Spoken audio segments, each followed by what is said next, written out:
Hello, people of Earth! It's your pal, the Orbital Outcast, Rad Gnarly, coming away with another low-key broadcast. Today is Thursday, and you know what that means. 3 hours of the recently relaunched GWA in Fire Pro Wrestling World. But first, I'd like to say hello to everyone in chat or checking us out on VOD. No matter where or when you happen to be in this great big old world of ours, happy to have you with us. And we hope the day finds you well. Alright, let me do a little booping and a bopping here. Hang on, I can get us over to the GWA screen. No problem. Happich, pappich, boom! Fresh sound effects on that transition. Alright, let me just take a look. I'm just looking at the... it's opposite for y'all, but I'm just looking at the screen over here in the corner where it tells me we are in September of our first year. Alright, let me go into studio mode. Back over to this. Okay, I need studio mode up on OBS because I'll be switching sources in and out, and there's no... or I haven't figured out a way yet on my Stream Deck to bind that to a single button where I can just go badoink, even though the multi-action thing you'd think would do it. Badoink doesn't do it. Anyway, okay, so whilst I beep and boop on that, let's get to checking out where we stand, everybody. Our wrestler stats. How's everybody doing? How's everybody feeling? Oh, Jack Howard in poor condition, but still green most of the time. Except for the neck looks like it's wearing down just a touch, and that's going to be, I think, the weak point on most of our talent here. Protect your neck, everybody. Matt Robinson doing great. I mean, good. Yeah, good is, I think it goes good, normal, poor. So good's probably where you want to be. Kobashi also poor, but in great health because he takes care of himself for a 52-year-old. Houston feeling normal, but getting a little yellow in the neck. Mickey feeling good. Walker says they're feeling normal, but they got an orange neck. Tejano the same, not as dark. And then Bill Bullock also going from yellow to orange in the neck area and feeling poorly. How many do I have straight up feeling bad? 2, 3, almost half the crew, huh? There's only 8 of you. Let's see, I'm looking at my assets, and we are over... Hey, Kane Drago, what's up? Time for Thomas Walker to go 7 for 7. That's a bold prediction. I wouldn't doubt it. Providing him that'll provide him #1 seeding in the tournament to follow. Hang on. Yeah, wrestler stats. We got a lot of people banged up. Let's see if I can. We're in September. All right, I know profits will follow. Don't get me wrong, but I'm looking at our assets. We're above 100 grand like we want to be. We're currently spending $11,000, almost 12. What if we didn't run a show? We spend that almost $12,000. Everybody gets a month off. Maybe. Oh, actually, wait a minute. Ooh. Yeah. Okay. We try to send Matt Robinson to Noah to put out very small feelers about international relations. Couldn't hurt. They're basically on our level. So we maybe negotiate Matt Robinson being sent to Noah for the month. Everybody else gets the month off, and then we can run... Because I already did the math, I need 2 more shows to run the last 4 matches that are part of the championship series. And then that would literally lead into the 3rd show being the tournament to crown a champion. If we're already in September and I skip this month so everyone gets healthy for October, November, December, and then we plow through to the end of the year and try to put on the best possible product we can. Because Kane, I know I watched your stream last week and I was fascinated by how you were like, boom, boom, boom, here we are making money. And kudos to you. But I feel like I'm trying to do more story stuff. And I know the story stuff will also develop on your end. But I'm trying to think okay, let's see if we can rest our fellas and finish strong. Because I feel like if we build toward tournament at the end of the year and then we have the year-end awards, I just feel like it's a nice sort of first season of the newly relaunched GWA. Plus it'll be 3 shows, and that should take us until our time limit today. Ooh. Run a show but hire a bunch of 500 people to do it for next to nothing? No loss of popularity for not booking. That's a fair point. We do risk losing popularity in our area, but we haven't really branched out much farther than the gymnasium on word of mouth, and we're already doubling that. So if we just come back to the gym for... No, I think I'm gonna... I appreciate your advice, and it is sage wisdom, because like, yeah, we're both clearly... We spent a lot of time in Fire Promoter. You definitely digging through the numbers much more than I. I go by feel.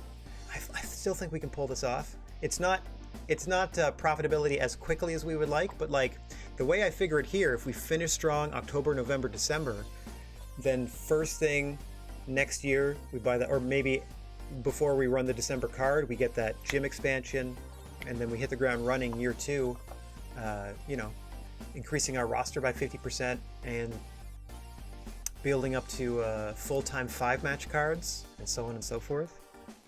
I don't know. It makes me tingle thinking about it. So I'm going to try, and this is another 3 strikes and I'm out rule. So I don't want to reach out to anybody in our area. I don't think the Legends want to work with us. I don't think they're too fussy. But if we go here, oh, they're also way, way, way more popular. Oh, that's pretty good. Noah has a pretty good following everywhere but Europe. So I feel like I'm going to try to see if I can send Matt Robinson to Noah. 3 strikes. Yeah, I have never... Kane Drago just pointed out he's never not booked a show without it forcing you to, like without it reminding you like, hey buddy, these guys might want a vacay type of thing. So yeah, this is unprecedented for me as well, but I feel like we'll survive. I believe in the GWA. We have spent 8 months in this area, like largely in the American rural area. I think our fans are loyal, and they'll respect if we take September off and come back swinging. Again, we're gonna do 3 strikes and you're out, trying to get Matt Robinson sent to Noah first. Let's see if they wanna brush with the divine. Not a popular wrestler, so the offer may fall through. No one is all that popular, but let's give it a whirl. No? Okay. Well, let's give that 2 more shakes of a lamb's tail. And then if we can't send them, that's all right. Everybody gets the month off. I'm just trying to see, because he's in decent shape, and you know, no matter what promotion he's going to, Matt Robinson is going to bust his behind. So let's try twice more. Are you sure you don't want Matt Robinson? He's a B popularity in America. I know you're not concerned with that, and you're only concerned about the second number, which is Japan. And it's clearly a D. It's clearly a D. Like if I offered you Kobashi, you'd be over the moon, but he's in poor condition and we're resting him. But how do you feel about Matt Robinson? Okay. They agree. Matt Robinson. We don't even have to cover trans. We just pay his expenses here. We also don't get like a kickback or anything like that. You know what I mean? Like if we were to hire somebody, I don't know. If we hire somebody from a friendly promotion, do they give us a steep discount or do they just lend us talent? I've never had a positive relationship with a promotion. See all these new things we're going to be trying in this new iteration of the GWA. Doing it the right way. Not the way that wrestling companies actually did things. Okay. So we are sending a friend out, or we're sending Matt Robinson in a mission of friendship to Pro Wrestling Noah on a voyage.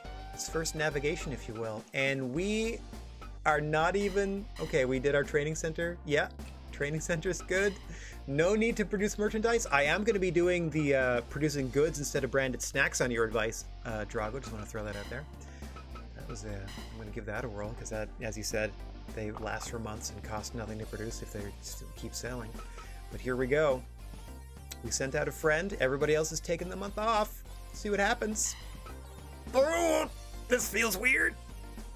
Boy. Yeah, right? I love it when it just like whatever internal coin gets flipped. The first time, no, thank you.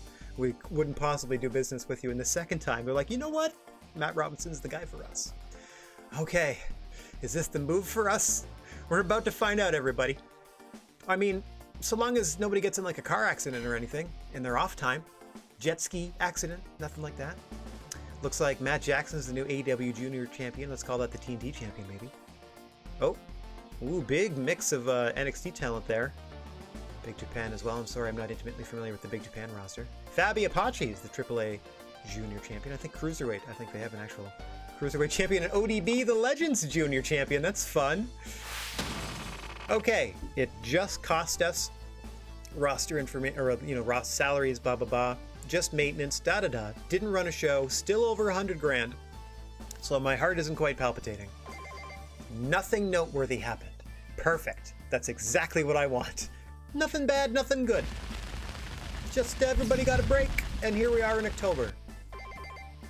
Oh, the WWE has scouted Pinky Sanchez. That doesn't mean that he's joined their roster. That just means he's now available to be scouted in the free agent pool. Welcome to the universe, Pinky Sanchez. Also, oh, I think that's Psychosis. No, it could be Psycho Clown. There are a handful of psychos in AAA or CMLL. I think that might be Psycho Clown has left AAA. Ken Shamrock has left Impact. Ooh, a bit of a shake-up here. Cowboy James Storm, I guess, of Impact was arrested for inciting violence. All right, Impact in a bit of a tailspin. But how are we doing? Let me just check this real quick. How's good? Fully green, good. Oh, cool. Came back from Japan perfectly fine.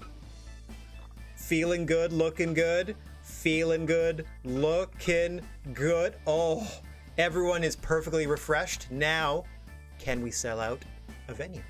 I think we'll be all right. I think we'll be just fine. So I'm going to save this.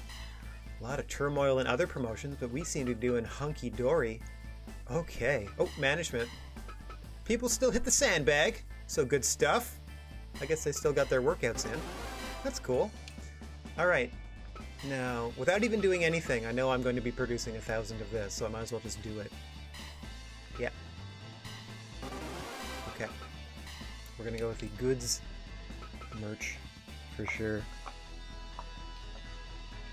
Okay, Barroom Brawl. Yeah, that sounds about right for a James Storm. Maybe he was spotted at the wrong rally. I'm saying nothing. Alright, so now we book our events. I don't even think we need to invite anybody because we can put on... Everyone's healthy. We can just do 2 tournament matches, 2 non-tournament matches that are technically rematches, just so we can see how those go. I'm not doing anything beyond... I am tempted to put the tournament inside a steel cage, though. That seems kind of... I don't want to go this far, at least not yet, because you have to put the whole event in there. Once we get to the point where we can make sure that our talent stays real healthy, I think I might venture into this once a year, maybe, when things get spooky. I still might do the tournament there, but stay tuned. This thing, we're just going normal. We're still going to try for... We're going to be cheeky and try for $20. But before I do anything else, actually, since we're putting up, boink, some of these tournament matches, let's go ahead, boink, there you go. And make sure that everybody can see it. As you can see, I've already sort of mapped this out in my brain, where Matt Robinson can take on El Tejano, and Bill Bullock can take on Mickey Williams, and that finishes their work. And then next month we run Thomas Walker, Mickey Williams. We're gonna have some blood transfusions standing by for that one. And then here's the other one that I was holding off on, and I now have the opportunity to main event the final round robin show with Kenta Kobashi versus El Tejano Jr. The first time that our 2 real-life wrestlers are going to touch in the ring is going to be the main event of our second show coming up. But as you can see, we've already pre-booked ourselves Bill Bullock and Mickey Williams, and then Matt Robinson, El Tejano. So that's pretty solid. I mean, that's more than solid, for sure. So we're going to get ourselves set up in that way. And I immediately forgotten what I'm already doing. Oh, I also don't have my other text file up. I think I can check that out later. Alright, Bill Bullock. Mickey Williams. Ooh, another bloodbath, but it shouldn't be as bad. Okay, since they are tournament matches, they're of course going to be higher in the card than non-tournament matches. Mickey Williams, the heel of heels. Welcome back, everybody, and Bill Bullock, the convict. Another character that, like, a couple of move changes and they could totally turn face. A Legends match and an unofficial balance match. Okay. Now, what's the second one he's doing? Oh yes, El Tejano in the heel corner. Let's put red on. And put some red on against our boy. Wait, how do I... Oh yeah, I have Matt Robinson again because he's back from the Wait, how do I have Matt Robinson? I sent him away. No, he's here for you. That sweet boy of ours. Boom! Alright, so we're already at about halfway full with half the card, and now let's see. I mean, I could really just do these random, or I could just line us up. Who do we want? Do we want Jack Howard and Kobashi again? Does Kobashi want another crack at... like, Kobashi is trying to avenge his losses, I feel like, and it's just not working. Plus, we can get a nice Howard and Houston out of that. Let's see. Ooh. I mean, the best match is obviously if we did Kobashi Howard and then Houston Walker. But if we just split those, we're gonna fill the place. I feel like we're gonna fill the place. Kobashi. Oh yeah, we're at 1200 already. And then David Houston in the de facto heel roll. I'm pretty sure Jack Howard has more than 130 fans. Boom, 232. So we have about 1,700 people in the place. We lost maybe 2 fans for not running a show, because like I think last month we did like 1704, 1706.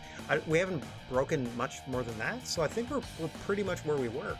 So giving everybody a month off to go breakneck speed to the end of the year seems to be doing just fine. Okay, so we got our no advertising. We're still making 20 bucks ahead, so that's 34 grand with 1,700 in the building. Sasquatch is the ref, and they cost us nothing. And we have our 2 tournament matches set up. We are good to go. Yeah, everybody's here. And the cheapest venue in the system. So here's my plan. We're going to run here. I'm going to see how we do one step up next month. Maybe we run it, maybe we don't. For sure, I'm going to try to run it December when we do the tournament. I'm going to try to run the, I think it's a 3,000 seater. What's the next one up? Yeah. For sure, I mean, I could sell this out at that. Hang on, I can do some math here. So 1166. So we got about less than 3,200. Plus the expenses go way up. So we can sell it out for 10 bucks, no problem already. But we're gonna see if we can maybe run this gymnasium certainly once more, maybe twice more at the $20 mark. And I'm pretty confident if we run that tourney end of the year, I can sell out the 3,000 seater for 20 bucks. That's my bet I'm making with myself. Anyway, confirm this match card, and we are almost underway. Yeah, it's honestly a relief to me too, because I wasn't too sure what to expect, but now I don't have to hire anybody. We got everybody in the building. We're trying to run. There's so many things to balance, like way more than I used to consider, because obviously I only ever really played on normal, and I didn't find much difference between easy and normal beyond I think you start out with more money a little bit, but playing on hard and losing money the first few times, I mean, I'm very much, I don't want to say putting limitations on myself, but I'm very much sticking to a certain structure in my head in terms of how I want to book things and how I'm approaching it, and obviously there's bunch of different ways to approach it. That's what I love about this game. But so far, I think we're doing as best we can. So nobody wanted, Kobashi wanted a raise earlier, so no one else asked for that. There is no point in scouting. We don't have any room for a contract offer, so we can't even look. And we have zero title belts. We're all building up to the big December show, crowning a champion, and then maybe that'll be our big showcase event. We end the year with a big bang. Oh man, that's what we'll call it when we start doing exploding cage matches, and stuff like that. Then I don't want to reference that show. Alright, proceed. We booked a show this time. Full show. Finalize management decisions. Okay, everyone is under roster, so nobody should be calling out sick to work, I would hope. All the fans are going to show up, so I would assume the talent's going to show up as well. Unless there's a horrible issue. Yeah, buddy. Everybody's here. Okay, so let's bring this up first and foremost. Hang on a second.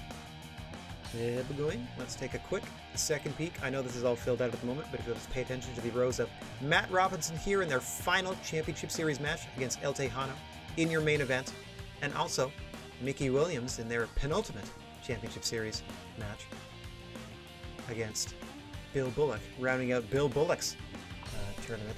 We'll see if they can earn more than their current 2 points. Got a lot of log jamming going on in terms of these point totals, but we're gonna have to do some funky math to figure out these tournament standings at the end of it. Ah, well. We'll get there, we'll get there. Anyway, what else I wanted to do was, since we're getting ready to do the actual show, let me at least do my cursory production work and go boink, get myself out of the way, get that bug going, and get us on down to the ring in a rematch from an earlier tournament.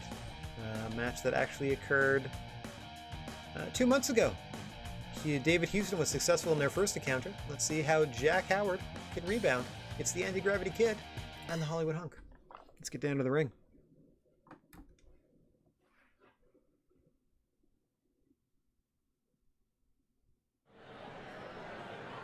Oh, personal advice trust will tell you who is getting antsy for a raise. Nice. Thanks for letting me know. Yeah, that's what I figured. You get a little extra starting cash. Hollywood Hunk here looking to start out hot.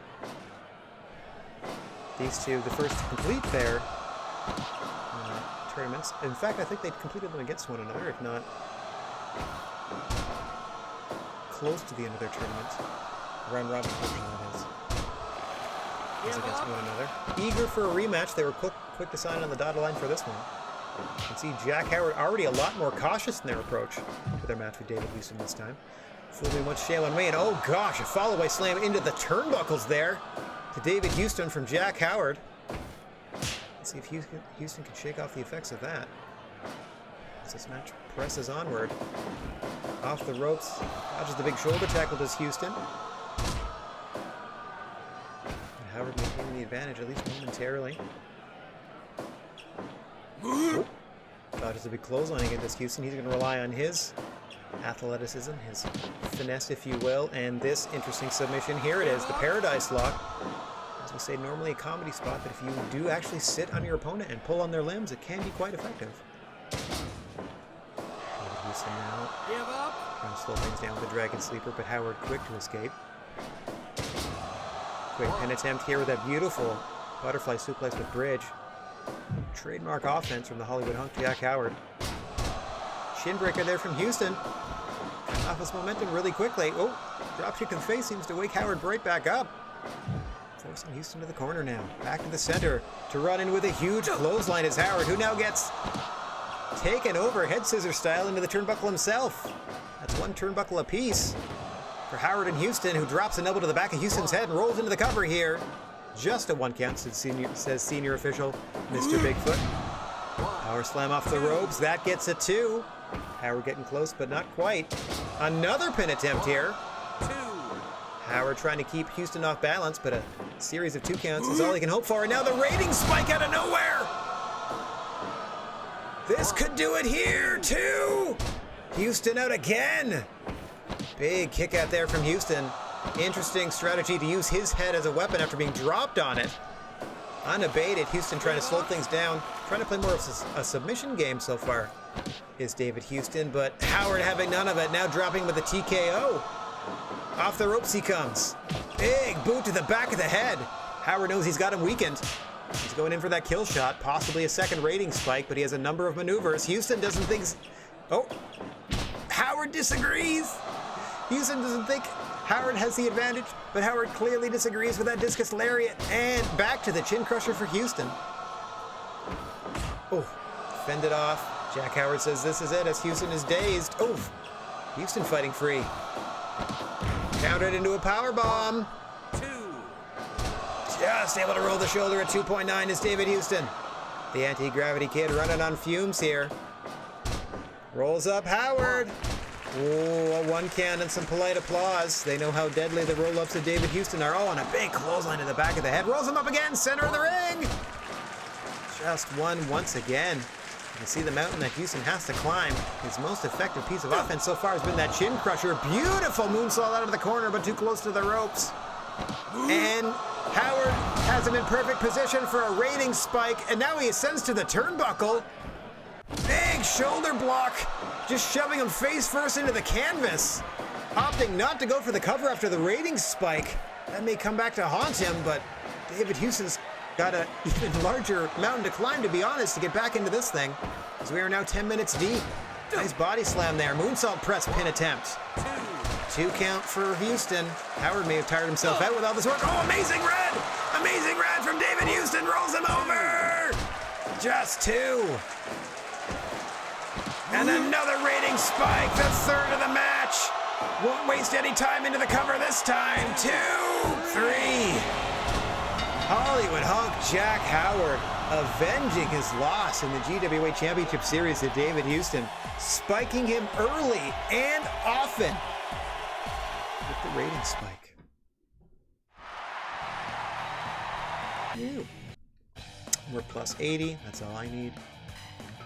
I also feel like the longer a match goes and the harder they go, obviously the more they're going to get hurt. So like a 10-ish minute match that they went 80% on, I feel like that's them just showing up and doing their job and not taking focus away from the tournament matches. There's a lot of headcanon going on. Anyway, let's get that save going. Jack Howard with a huge win there. Now Kenta Kobashi looking to get back on their winning ways. Also almost done their tournament, has one more match against El Tejano next month. But here they are going against the tournament undefeated Thomas Walker. There is nothing on the line but pride. We'll see how this shakes out for both gentlemen here.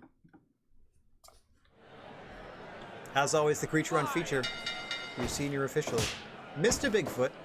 Calling for the bell and we are underway. Both gentlemen decked out in black and purple. Thomas Walker, long hair, long tights. Kobashi, short hair and trunks. A quick cover there. No count, says says Senior Sasquatch.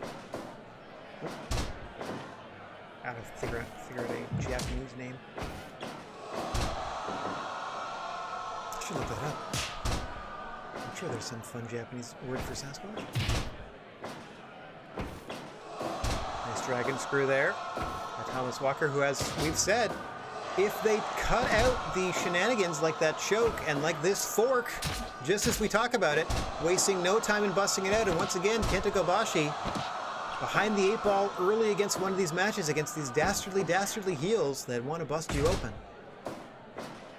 Into a cover here, but Kobashi kicking out at nothing. As we keep saying, Thomas Walker, we're not arguing that he hasn't been successful by cheating, but just imagine, I feel like he'd be just as successful without the cheating. This just seems like you have such low self-esteem or confidence in your pure abilities. I wouldn't dare say that to his face. He'd jab me in the forehead with a fork. Ushigoroshi across the knee into the cover, hooks the leg deep. A no count. Kobashi getting fired up. Tired of getting his forehead busted open in these matches. He is here for the sport of professional wrestling. The thrill of real-world competition. None of this knifey, spoony business. Busting people open. Dragging them across the canvas. I mean, sure, the canvas absorbs the blood and that makes the fighting stronger. Now you see just Thomas Walker trying to squeeze the life, figuratively and literally, out of the throat and forehead of Kobashi simultaneously, one affecting the other there. Oh, that was the only time that Kobashi didn't leave some blood behind. Oh, now he does. More blood once more. I thought perhaps there was a limit on screen, or maybe the wound had thankfully closed for Kobashi, but no, he's been bleeding for 4 minutes steady here. Nice camel clutch attempt after the reverse in the corner. Kobashi with a mountain to climb. Not used to fighting underneath. He's very accomplished. Kobashi. Nicely done there. Oh, and a rake of the eyes, trying to keep that wound open is Thomas Walker. Once he has his opponent weakened in that way, he will focus on it. Nice leg drop there from Kobashi. Spraying a little blood onto the canvas as he lands the leg, but let's just hope it was already on his forehead. Oh dear. No, it seems like that cut is still open, but Kobashi fights on. Huge brainbuster there, and Thomas Walker spilling to the outside as a result of it. Kobashi follows him up to continue the assault with those vicious chops. Back to the eyes goes Walker. Back to the chops goes Kobashi, having none of it. Must be an equilat, because Kobashi's having none of it. Is it Qualiot? Qualiot. I gotta learn how to pronounce that properly. Oh, Hey, Humble Hotel, nice to see you. Hope you're having a nice day. Kobashi here, now just having his way with Thomas Walker on the floor. A reminder, there are no countouts or disqualifications on the floor. Oh, and Thomas Walker now taking advantage as he just drops Kobashi face first and now grinding his elbow. You can't see it, but he's grinding his elbow right into that forehead cut of Kenta Kobashi, who replies with a burning hammer on the floor. Oh my gosh. Now rolling back into the ring, telling Thomas Walker to bring it on as we just passed the 10-minute mark. Walker able to recover long enough to get Kobashi down to the mat, but now he's just choking the man. He has still 5, but you can see the strategy of Thomas Walker trying to just drain the life out of Kobashi by working on that cut. His throat obviously isn't cut, but if you squeeze the throat, blood will pour from the forehead more. Oh, and now a nice roll of the dice style. Spinning neck breaker there. Kobashi fends Walker off though with a dragon screw. Kobashi comes up dazed, but is able to recover and bulldog Walker to the canvas. You can see though that wound is still bothering him. He's bleeding for about 10 minutes now, has Kobashi. DDT's Walker in the corner, but Walker's back up first. Every move takes more out of Kobashi than it does his opponent, it seems. Rolls him up in the corner, but too close to the ropes. Tries for a second one. Kobashi able to dodge. Positioning Walker now for what? Off the ropes he comes. Huge shoulder block. You see Kobashi works for the wear there. Ushi-garoshi by Thomas Walker. Pulls him away from the ropes and hooks that leg deep. 2! Kobashi out at 2. What's he got in store? Brainbuster. Goes immediately for the cover, but Thomas Walker able to get his foot under the ropes. Another Ushi-garoshi to Kobashi. Drags him back in the previous position to the pin. You can tell when the blood stains. No! Out at 2 once more.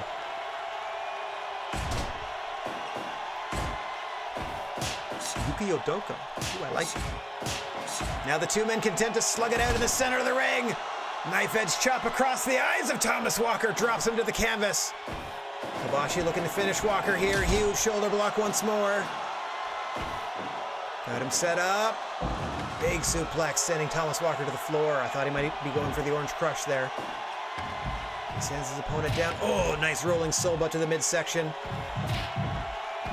Working it again with that knee. Thomas Walker responds with a neck breaker across the shoulder. And now back to the fork. We haven't seen this since the beginning of the matchup, when it enraged Kenta Kobashi. Who's to say what will happen at this point? Thomas Walker just making sure that wound stays fresh. Oh, Kobashi back to those chops. To the side of the face, and now a clover leaf from Kenta Kobashi on the floor. Walker's got to break this of his own accord, or Kobashi has to let go. Walker able to break free eventually. No countouts or DQs out here. This match can only end when both combatants are back in the ring. Oh, back to the eyes goes Walker. Plants him with a neck breaker, but Kobashi right back to his feet. Throwing Walker inside the ring, taking a bit of a breather. And now a bit of cat and mouse between Kobashi and Walker. Smart strategy there by Kenta. Orange crush! 1, 2! No! Walker out at 2! Right back to work on that forehead wound with those forearms. Now rolls Kobashi up! No! Kobashi out at 2! As we are cresting toward the 20-minute mark. Black hole slam and a beauty. Drop kick to the point of the chin in the face of Kobashi. Amazing athleticism from Thomas Walker, but he gets dropped on his head once more. Orange cross, and that's it! Kobashi's the first person to pin Thomas Walker in the GWA! Unfortunately, it's not a tournament match, but finally a blemish on the record of Thomas Walker. And a corker at that. Heck yeah. Ooh. That's got to stick in the craw of the Brilliant Devil after pretty much having his way with every other opponent. Hang on one sec. I get it back on screen for this. That was wild, y'all. Thomas Walker's first loss. Not a tournament match. Didn't cost him points. Didn't prevent him from winning the title. But his first loss. Still an important loss. Okay. What do we have next? Oh, geez. Oh, geez. Oh, geez. Now we have our 2 tournament matches, and I'll once again bring up our GWA Championship Series bracket in 1 sec. Well, yeah, I guess it's still technically a bracket. You know, it's a round robin tournament, but a bracket nonetheless, as you can see. Boink. Look down there. We have Bill Bullock in his final GWA Championship Series match against Mickey Williams in his penultimate one. And then following that, in your main event tonight, Matt Robinson is going to be finishing his tournament against El Tejano, who will be finishing his tournament next month against Kenta Kobashi, who took a tournament match off this week, and this month, made the most of it, to be sure. All right, as we said, Bill Bullock, Mickey Williams in this one. Bill Bullock is in the basement of the championship series with a mere 2 points. Mickey Williams is all jammed up with Jack Howard and Matt Robinson at 4 apiece. So this is, you know, not necessarily the most thrilling battle in the world, because Thomas Walker kind of ran away with the round robin portion of this. They cheated. I'm not gonna say they didn't, but it was effective. All right. But 2 points and pride on the line, as always, in these GWA Championship Series matches. Let me get myself out of the way, and then get us underway. Once I say, because I can't help myself. Average card rating at 88 I just saw there, so we are well above the 80 that we need to send these fans home happy. We'll see who goes home happy after this one. Mickey Williams, the Hell Knight, versus the convict Bill Bullock. Oh, a huge spear off the ropes there. Now just trying to pull his leg out of socket is Mickey Williams. Utter disdain from his opponent, regardless of who he's across the ring with. Can say, I don't want to poke Bill Bullock out like that. I don't want to say much the same from Bill Bullock. He seems to have a bit of a chip on his shoulder, but it's certainly not as malicious and just straight up violent as the Hell Knight Mickey Williams. Of the 3 heels in our division, like, Bill Bullock just seems young and angry, and perhaps can get over that. Mickey Williams seems damaged, and Thomas Walker just seems like he's trying to take advantages where he doesn't need to. Like, that just seems like he's insecure. Another huge spear to Bill Bullock for Mickey Williams, who has been the aggressor in this one to this point. See Bullock fighting back for all they're worth. Nice back elbow there. Williams off the ropes. Oh, tries for a punch, but Williams has none of that. Into a cover. 2 count already at the 3-minute mark. Bullock might have to go back to the drawing board to face the fury of a Mickey Williams. You can see just blatantly using a scythe in their match. That's not even a disqualification. Like, you can't even get DQ'd for doing that. That's just a move in the game. That's just something you can do. Because he's so quick with it. There's no way you're getting a 5 count on that scythe usage. And right away, Bill Bullock is bleeding like a stuck pig. Trying to slow things down and recover his senses here. As you can see, he's already bleeding down. His face and chest covered, and Mickey Williams right back to it, relentless against the convict Bill Bullock. And now there's that King Cobra hold. Not technically his finisher, but the way he wrestles his matches, you'd think it would be. Where he rakes a blade across your forehead and then locks you in that seated Cobra clutch to just squeeze the life out of your face. Like, just the life will pour down your face until you quit in that King Cobra hold. Not even his finisher. This is, like, is that deadlift, that nasty thing? Flipping Bullock over, and I thought it was just academic at that point, but Bullock fighting out at 2.9. Oh, back into that torturous headlock. Another would-be finish. Mickey Williams has finished opponents with that for sure, but not without busting them open first. As you can see the blood quickly being absorbed into the canvas. Mickey Williams getting a fresh... only to the 3. Freshly keeping that wound open. Just nasty, nasty stuff. Ooh. Yeah, definitely subscribe to the Jesse Ventura School of Wrestling. Oh, look at it, too. Are we seeing a babyface turn for Bill Bullock in this? Just fighting with all sorts of heart after being busted open early in this contest. Crowd's starting to get behind him. Oh, big boot to the back there, just pushing him down, and now the King Cobra hold once more. That's going to be it. Bill Bullock unable to defend himself. I don't even know if he tapped out or the referee just stopped it. What a nasty submission, especially after being so viciously lacerated in your match. Yeah, a real stinker. But Mickey Williams successful in getting those 2 points, and really, as far as he's concerned, that's what it's all about. All right, let's get back to this screen. I are disappointed, but what are you going to do? Bill Bullock finishing their tournament with 2 points. 2 points in the tournament for Bill Bullock. I'm going to display that for you in just 1 second here. Mickey Williams successful. Green 2? Is that right? Yes, it is.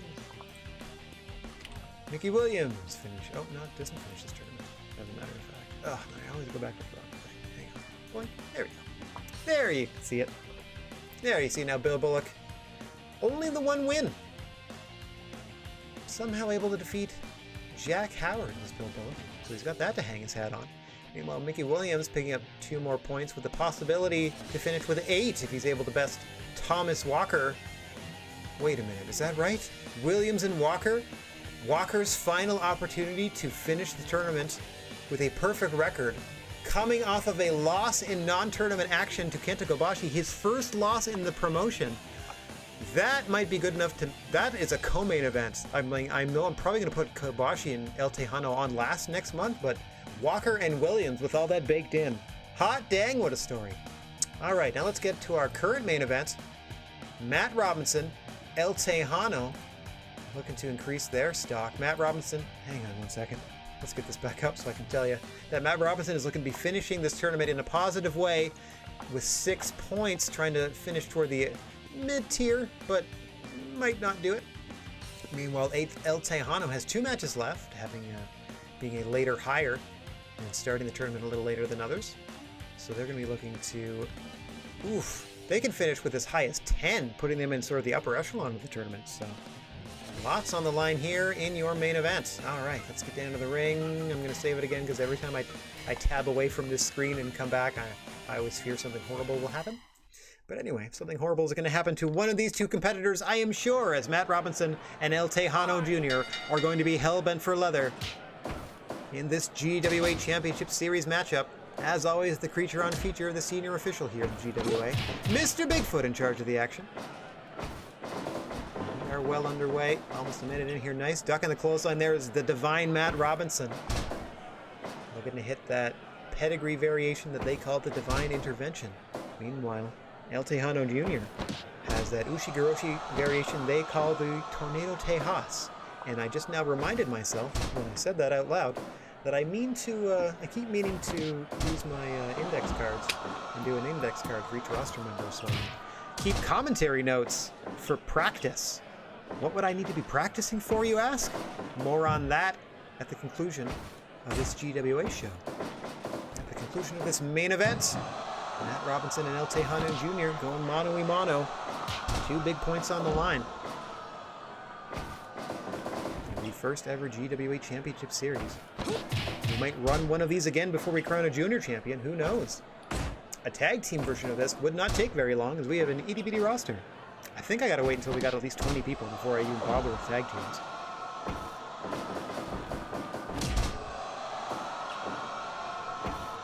I tell you, like, that, to me, that previous match between Mickey Williams and Bill Bullock was 100% the beginning of a Bill Bullock face turn. Because, like, he just has, like, 1 or 2 moves, just like Walker, has just 1 or 2 moves in his arsenal that if he changed them, absolutely a big character baby face. This redemptive former prisoner. Making good with their second chance. Anyway. Also the youngest member of our roster, so we'll see how their character develops through time. El Tejano thought they may have been kicked through time, but just a 1 count there after that boot to the face from Matt Robinson. Still plenty of fight left in both of these men. As you can see them fighting it out back and forth. Robinson slowing things down with the figure 4 close to the ropes, but Tejano able to roll free. We're just past 5 minutes in this one. Neither man worn down enough for that to do any significant damage. Huge lariat into a cover there, but just a 1 count again. You can see Robinson going for those knockout shots, one of the most prolific strikers in the GWA. Also prone to the seated sleeper submission. In a pinch.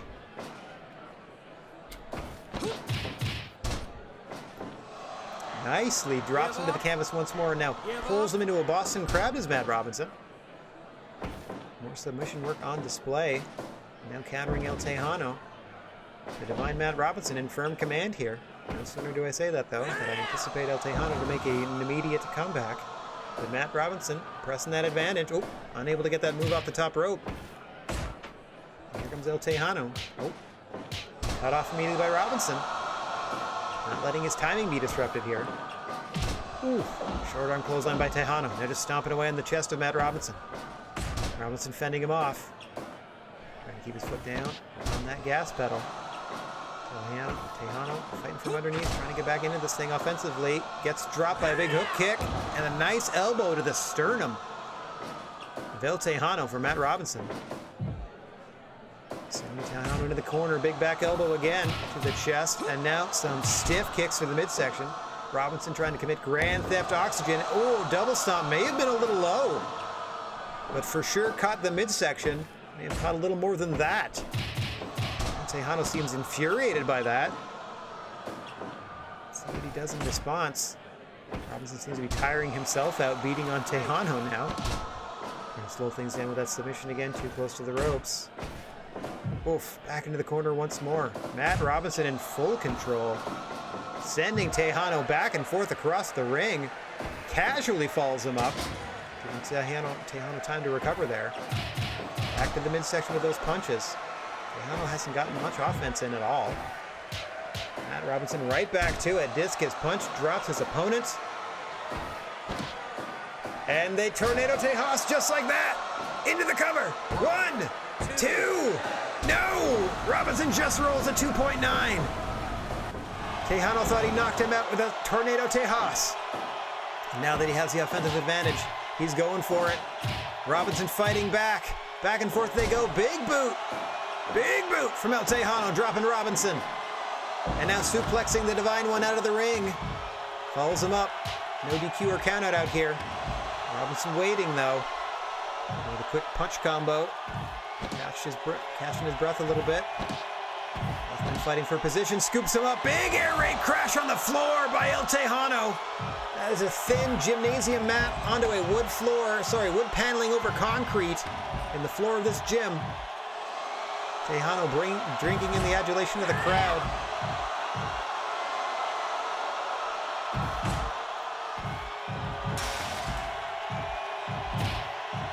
Yeah, I thought so. Yeah, he just has like a low blow, right? Like he just has like that under, like, you know, that uppercut to the ding dong, this Bill Bullock? Yeah. Yeah. He's totally going babyface at some point. Boom! Big black hole slam from Tejano back in the ring! Into the cover! Robinson out again at 2.9. That might have been it.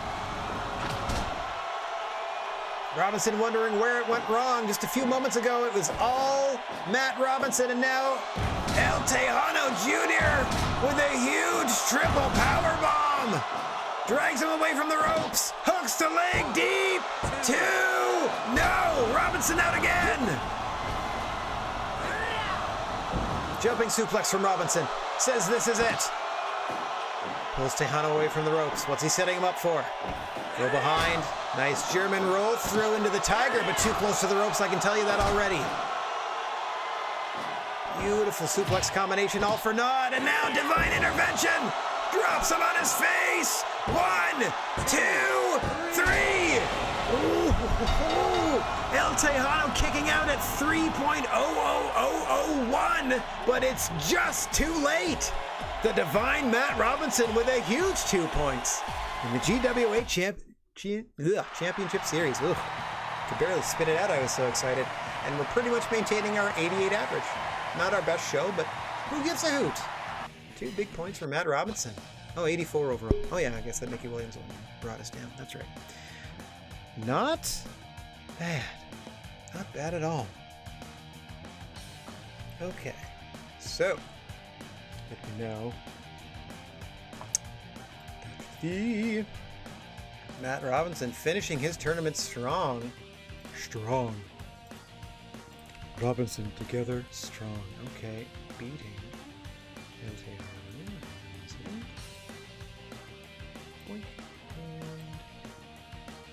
Okay.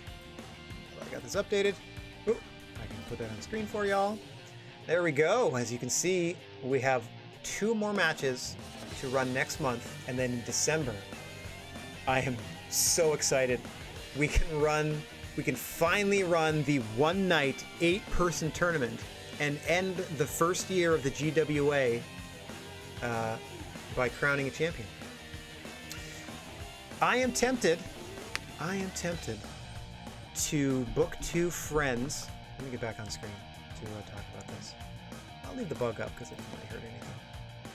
I am tempted, and let me talk about this right in the camera. I'm tempted to next month run the slightly larger arena, the 3,000-seater. I think we did 2,000 I think we did like 2,033 or something like that at $20 a ticket, knowing I can sell it out at 10.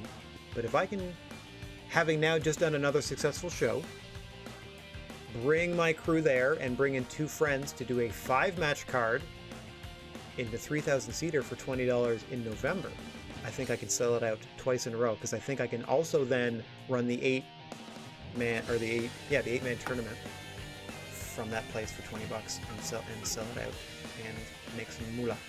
All right, we'll see. We have 1,702 in attendance, so that's 34 grand. Ready to book a bigger venue indeed. Taka Michinoku, the new IWGP Junior Heavyweight Champion. Good for him. Daisuke Sekimoto is the Big Japan Heavyweight Champion. New All Japan Junior Tag Champs. James Storm, and I don't know which page is there. Probably Ethan Page. Might be outdated a little bit. Won the Impact Championship belts despite James Storm's trouble with the law. So not at all punished by the by the booker for that. Won the tag belts. Okay. All right. So we made $17,000. Not too shabby. Not too shabby at all. Nothing of note happened. Yeah, I feel like, and Drago he's got my back here. I feel like with a 5-match card and the non-tournament thing. Whoa, Rob Van Dam signed with All Japan. That's awesome. Yeah, boost of popularity in Latin America. Maybe they're talking about El Tejano Jr. about to main event our next show. Huh? Okay, so let's do our maintenance first. Management, training center. Repair that sandbag. How are we doing merch-wise? Yeah, I can just leave this. Sales weren't so hot. We may have misread the market. Our merchandise sales probably tanked for not running a show. Like, I feel like a steady supply of this. Plus, this is the first time we've introduced them, so I don't know. I'm just going to leave them. We got a bunch to sell if we really want to. We'll find out. Okay, so that's all good. We did our little bit of maintenance there. Let me check our wrestler stats. How's everybody feeling? Good. Normal. Ooh, Thomas Walker. Rough match with Kobashi, huh? Okay. Why is your popularity so low? You're crushing it. You're winning matches like crazy, and your popularity is trash. That's fun. Bill Bullock, you little buddy, yeah. Okay, so, oh yeah, see the low blow. Yeah, as his signature move. Like, if we just eliminate that, like the weapon attack being a signature move of Thomas Walker. If you just eliminate that, there's no hope. There's no hope for Mickey Williams. There's no hope for him whatsoever. But Thomas Walker has the weapon attack. Mickey Williams is the only one that does that iron claw, right? Yeah, there it is, giant steel knuckles. Yeah. Him without the weapon attack and the choke, and he's a heel, or he's a face wrestler. This guy without the low blow, he's a face wrestler. I don't think there's any hope for Mickey Williams. Anyway, everybody looks like they're going to be all right to run a couple shows here. So, especially if we bring in some friends. All right, we've saved everything. We've done our management. Now, let us invite some pals. I don't even have my text file up. I'm going to update that later. Okay, let's just alphabetize everybody. Man, that would be great. I wish you could sort by more than just name, like any of the other considerations. Like, I'm for sure just going to bring in a couple of 500s, I guess. And maybe job them out a little bit. Malonis works well for us, so I got no problem with bringing him back. Oh, Brian Myers, huh? You know what? That might be fun. Alright, shortlisted for now. Slightly more expensive, but whatever. We'll splurge on our jobbers. I'm sorry, our opening match talent. Hey! That's like a DDT legend. For sure. Yeah, Chair's Illusion. That's the first. Yeah, they used to do that a lot too. Oh yeah, Darby wouldn't work with us before. We're gonna try to bring in Darby. Okay, let me back up first. I know I probably already did this, but just before we start negotiating here, let's, I know we've tried before. How about now, Darbs? How about now? Come on, buddy. Come on, buddy. If I can get 2 people in for less than $1,000 a piece. Come on now. Not at this sort of event. I haven't even booked it yet. I don't even know what you're talking about, Darby. So we're doing the 3x3 with the strikes on this. So we got 2 more chances with Darby, and then we got move on for 2 more people. And then, of course, we get to do the whole thing over again. Because this is just 3x3 to fill 1 roster slot for this event, and then we do the whole thing over again with each and every person that we try to book in this card. Because you know what I mean? Like, that feels more natural and what like an actual promoter might have to do. Like, make a bunch of phone calls to a bunch of different people to be like, hey, are you free this at this point? Will you work for this? Oops. So on and so forth. I went to the wrong spot. We're just inviting people. We don't mean to give them a contract. If I give anybody a contract, it's going to be Ilya Dragunov. Okay. Come on, Darby. You know you want to. You know you want to. Come work with the GWA. We have snacks. Okay. Maybe we don't have snacks. Okay, yeah, so some familiarity, I would think, like in the area. I was really worried about skipping that show because since we're relying solely on word of mouth for advertising at the moment, you'd think that like, oh, they didn't run a show and oh, they didn't say anything, and then people would just go do other stuff. You know what I mean? Like, real happy about that retention. Real happy about that. Not so happy with the attitude of young Darby Allin here. This is your last chance, buddy. Like, seriously, think of the exposure for you coming onto our show. We're going places. Where are you going? Okay, I can still invite people, but Darby Allin has been eliminated from competition. Boink. Can no longer select Darby Allin. Okay, still considering Brian Myers. I can't believe I can just get Bret Hart any old time. I mean, I can't because there goes all our money. But I can't believe I just have the opportunity to, like, if I eventually get to the part where I can just... There's so many legends. There's so many legends in here. This is awesome. Okay. So many. I'm just looking at price. You're at Darby. I gotta tell you, buddy, you're probably not worth $9,000, David Von Erich. Oh! Yep. Let's get Delirious in here, you little weirdo. Aw, come on, Hunter. I mean, Delirious.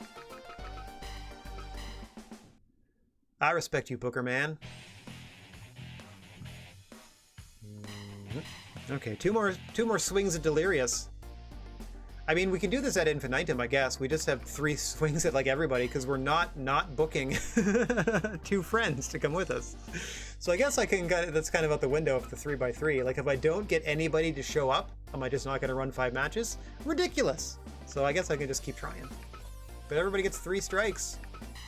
We're at least trying that. Come on, Delirious, buddy. I don't get it. What do you mean this sort of event?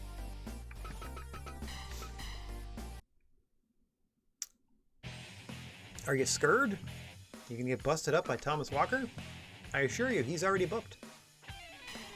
All right, Delirious. Yeah, I might as well just... If Delirious says no, I might just grab our boys, Mad Polly and Brian Malonis, and just let them have at it. One more time for old time's sake. I'm trying to mix things up, though. I'd like different people to show up. Darby Allin, you're already off the board. All right, Delirious, this is attempt number 2, I think, for Delirious, or 3? Oh, this is 3. This is 3, I think. Nope, Delirious is out. Okay. All right. Brian Malonis, do you want to come work for us again and put on a good match again? Thanks, buddy. I'll see you there. Thank you so much. I appreciate that. All right, somebody wants to work. All righty. Oh, they were pretty Japan for Mad Polly. Mad Polly, time for a rematch. Hey, buddy. You don't have to pay trans or anything like that. It's not like I'm flying them over from Japan. Oh, there's so many good ones. Oh. Oh. Why is your defense worse? Alright. Can't get my nice Noah peeps in here.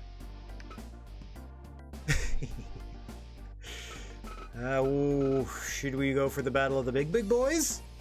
Let's do a big boy. Dang!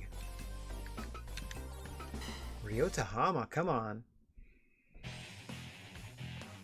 You gotta give him the pencil. Yeah, that makes sense. Good call. I gotta give Hunter the, I gotta give Delirious the pencil, or else he's like, no. That's how that phone calls went. Just hang up on him. All right, so we gotta find an opponent for Babby. Oops. Alright, we tried Ryota Hama. I still want to try. I'm going to try Ryota Hama, and if they out on Ryota, then we'll go back for Mad. Actually, Mad Polly is so much better. Never mind. Yeah, I'm just going to do Polly because like their stats are so much better. Just because it would be, you know, a nice visual to have two bigger lads go at it. Who cares? Let's book ourselves an event. Alright, we got two friends in, and we're using our full crew. Normal match. Okay. Moving on up to the east side. First match. Our guests are going at it. Hi. Brian Malonis. In their blue attire. Mad Polly. In their Mad Polly attire. Because I don't know the guy's name when he's not Mad Polly, so I don't really want to put him on blast like that out of makeup. Okay. Now. The two tournament matches, the ones we've been saving this whole time. El Tejano Jr. wearing white, so you know he's going to bleed. Against Kenta Kobashi. With goatee. So you know he's for serious. Okay. Big expenses, but we're going big, and we are going home.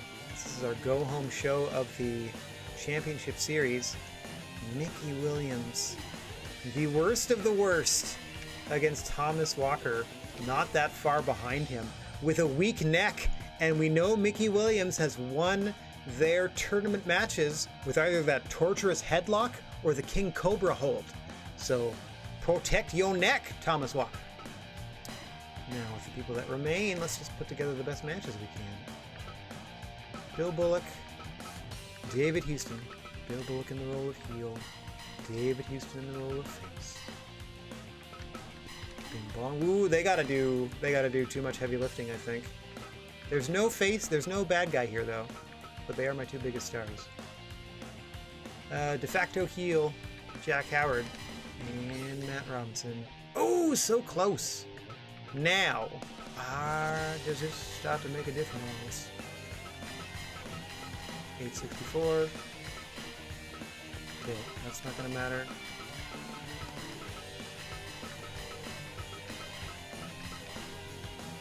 So, that's just based on our matchups.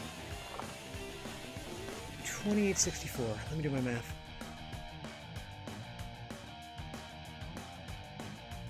Now you need to go to check if someone's created George Jefferson. If they made George Jefferson as a ref, I'd be really, really impressed. All right. So.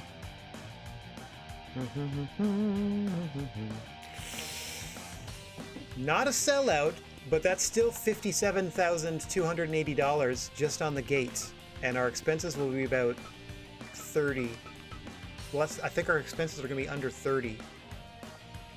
That's still 20 grand we're making on the show, and it puts us in the larger arena. And if we do well on this show, we're virtually guaranteed to sell out, like fingers crossed, virtually guaranteed to sell out when we crown a champion next month. So I'm pretty confident. It's not a sellout, but close to it at a $20 ticket price.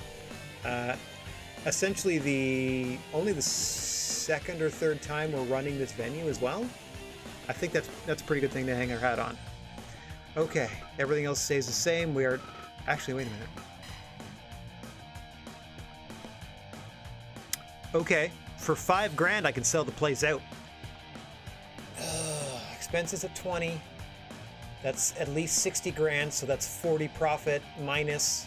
Yep, we're good. We're still doing well. We're still gonna do great.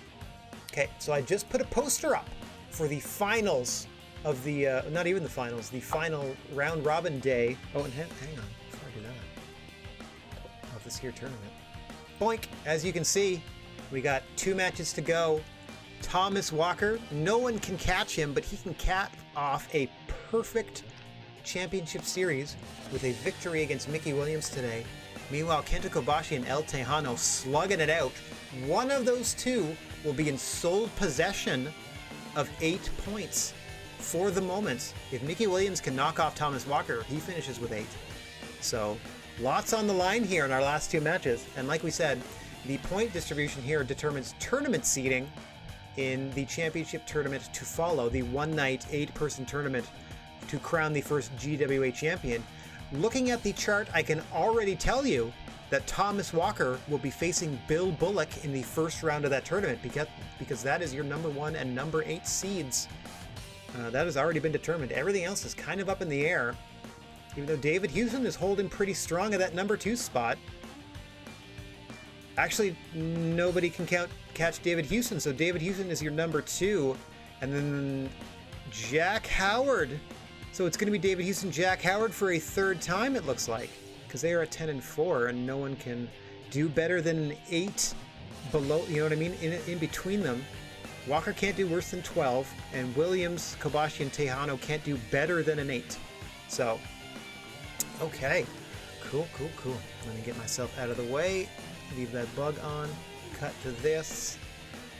And that is going to be our final card that we can confirm. We've sold this thing out by just putting up some posters finally. We found a printing press. Yeah, so, okay, we're not making any. Oh, that's total expenses though, right? That's our total expenses are 32. We're going to make almost that much money just on the gate. And I'm not spending any more money on merchandise because we already have goods. We already have this. I'm not going to do branded snacks. My previous thoughts on this were like, it must, like, I don't know why, but in my head I'm like, well, I got to provide food. But it makes perfect sense that the venue would have those contracts with those. And this is literally branded snacks. So those are just like of the event. Like, you know, when you go to the cinema and you get like a popcorn tub that has whatever new blockbuster's out on it, that would be like a single event, sort of like popcorn tub type of thing. So, all right, so the venues themselves will be providing, concessions. I'm just providing hot wrestling action as we proceed to our November to remember, I hope, as we finish off the round robin portion of the GWA Championship Series. Ooh, I'm getting a little tingly. That's right. Kane Drago there up on things. Okay, so the extra $5,000 for the poster isn't that much. So like we're gonna make about 30 on this. So yeah. So before we run our next show, our biggest we're gonna lose money on the December show because we're gonna buy that gym. I don't know if we're gonna hire anybody, but we're gonna buy that gym for sure. Okay, off we proceed. I'm excited. All right, fingers crossed. Oh wait, I know I saved, but I ramble and then I need to reaffirm that I'm doing the right thing here. Okay, everybody show up for work. Everybody come to work. Brian Malonis, Matt Pauly, no travel problems, no family emergencies. Everybody's here, including the fans. Excellent. Okay, for only I think the 2nd or 3rd time we were at this arena, and we've already got a sellout at 20 bucks ahead in the finals of the round robin portion of the GWA the finals of the GWA Championship Series, let's be honest. And then the GWA Championship Tournament is going to be next month, and we got lots of time to book that today, so I'm excited. First up, we got our friends back, Brian Malonis, Mad Polly. I think they're 1-1 against one another. I don't know if they fought more than once. I know they've at least fought once. My memory is terrible. This is only 4 weeks in to this new universe that I'm creating and trying to keep all up here. This is why I kept a text file, and why I'm lost now is because I didn't open it up and I'm not updating it so far. Silly boy me. That's okay. I will skim the VOD later and get the relevant details and just have to remember from this point forward. It's how I have to keep track of things, otherwise I'm going to lose my place and even my own headcanon. Alright, both of these gentlemen about to use theirs heads as cannons. I don't even know what that means. As we head down to the ring, Mad Polly, Brian Malonis, once more. Malonis now in there.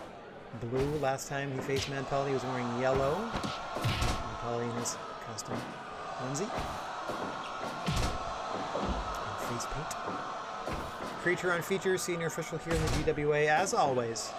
Mr. Bigfoot coming in charge of the action there. Quick on his feet. That submission attempt.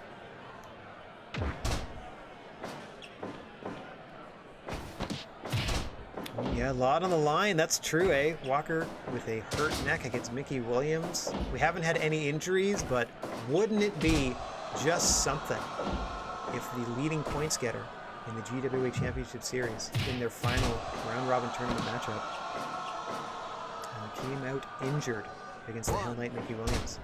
I don't want to put that voodoo out there. I don't want to put that bad vibes out into the world. Everybody stay safe. Prepare for blood, though, in your semi-main event later tonight.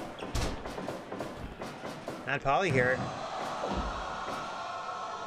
Surprising athleticism for the big man. Nice drop down. Quickly back to his feet there. Maintaining the advantage on Malonis off the ropes. Nice double stomp, using his weight to its full advantage. Malonis does have the weight advantage on him, but Mad Polly is no slouch at 3 bills. Where Brian Malonis is probably closer to 325, 340, somewhere in there. Off the ropes he sends Mad Polly. Oh, Mad Polly powers his way through a clothesline attempt into a cover. Just a 1 count there from your senior official. And down we go once more. You know what I forgot to do? Is run that there exciting announcement. Slash kind of old news for some. After the show. So after this matchup, I'm going to have to go ahead and do that. I was so excited to book the next card and get going with this championship series that I neglected some of our more charitable endeavors. More on that at the conclusion of this matchup. I know I promised it at the end of the main event of the last show, but it slipped my mind. It slipped my mind. Oof. Just like Mad Polly giving Brian Malonis the slip, but only momentarily. Malonis back on the offensive here. It ain't fancy, but it's working for Brian Malonis. Nice, big black hole slam. Really extended his legs out on that one, too. Really kicked him out. 2 count for Mad Polly. Powers his way out of that pin attempt and responds with a nice Samoan drop that spills Malonis out to the floor. Mad Polly now with an opportunity to catch his breath. It's no avail so far. Malonis maintaining his advantage. Choke bomb! 1, 2. Polly out at 2. Polly responding with a powerbomb of his own, release style. Off the ropes he comes. Big double stomp to the chest of Malonis and pulls him back to his feet. Malonis responds with a suplex. A flurry of offense there from Mad Polly, but can he maintain it? Setting him up in the corner for a big Vader bomb. Hooks the leg. 1, 2. Malonis out at 2. Respectful applause from the crowd, but that took a lot out of Mad Polly. He's been absorbing the majority of the punishment. Oh no! Mad Polly inadvertently bumped into Mr. Bigfoot. Referee down. Don't worry, we will attend to them between matches. Actually, we're going to run that video package in between matches so we have a little extra time to stitch. Mr. Bigfoot up. Huge powerbomb, and he folds him up into the cover! Malonis just rolls the shoulder at 2.9. Mad Polly pressing his advantage now. Things have very much swung in his direction. A second Vader bomb upcoming. Hooks the leg again. 1, 2. No! Malonis out at 2. Oh, a huge clothesline turns Mad Polly inside out. Matt Pauly creating some distance, sending him to the floor, but what's he doing? Big double axe handle off the apron as Pauly follows him to the floor, and now it released German into the apron, the hardest part of the ring. Met the shoulders and head of Brian Malonis. Oh, and now a backbreaker slam. Pauly is feeling it now, getting a second wind. After the first few moments of this matchup, Malonis doing what he can to fight his way back to an even playing field. Just muscling Matt Pauly to the canvas and telling him to bring it on is Brian Malonis. Don't know if he's phony tough or crazy brave, but he's about to get powerbombed on the floor. No protective padding whatsoever for the back of Brian Malonis, who takes his time getting back into the ring and is hit with a big Samoan drop from Pauly. Splashes down on top. 2, 3. Matt Pauly with the victory over Brian Malonis in your opening contest, just shy of the 13-minute mark. Nicely done. Finishes with the muscle bomb press, just below 90. That's a solid opener. Welcome back, fellas. Nice to have you. Okay, now let's see. I got a tab over here. Give me 1 second. I'm going to oh, actually I don't need that. Studio mode myself here. And then, like I said, we had a bit of news to announce, and we did so through direct link on our Discord and across our other social media platforms, Twitter and so on and so forth. But since it pertains to our Thursday time slot at all, let me mute myself and the game for a moment and run a little ad for you about something else we're doing on July the 1st. Hello, Battle Buddies! Rad Gnarly here in the GWA Event Center with some exciting news. On Thursday, July the 1st, this coming Canada Day, we are proud to be presenting the inaugural A1 Climax. That's right, starting at noon Eastern on July 01, this round-robin tournament will feature 20 of the greatest Canadian wrestlers in the history of the sport. Over the coming weeks, we'll be announcing exactly whom is in that field of 20, as well as providing details on the organization the event is benefiting. That's right, we're doing our first charity stream, and we couldn't be more excited to have you to be a part of it when we present the A1 Climax, coming your way live July the 1st at noon Eastern. Well, that's all from the Event Center for now, so until next time, this is Rad Gnarly saying, so long, everybody!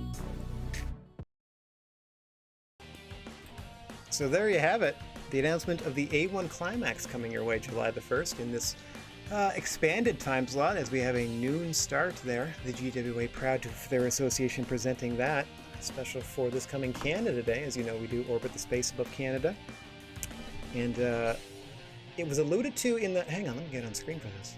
Boink, boink. Is alluded to in that first video, and I say first video because there is one to follow, that we have a...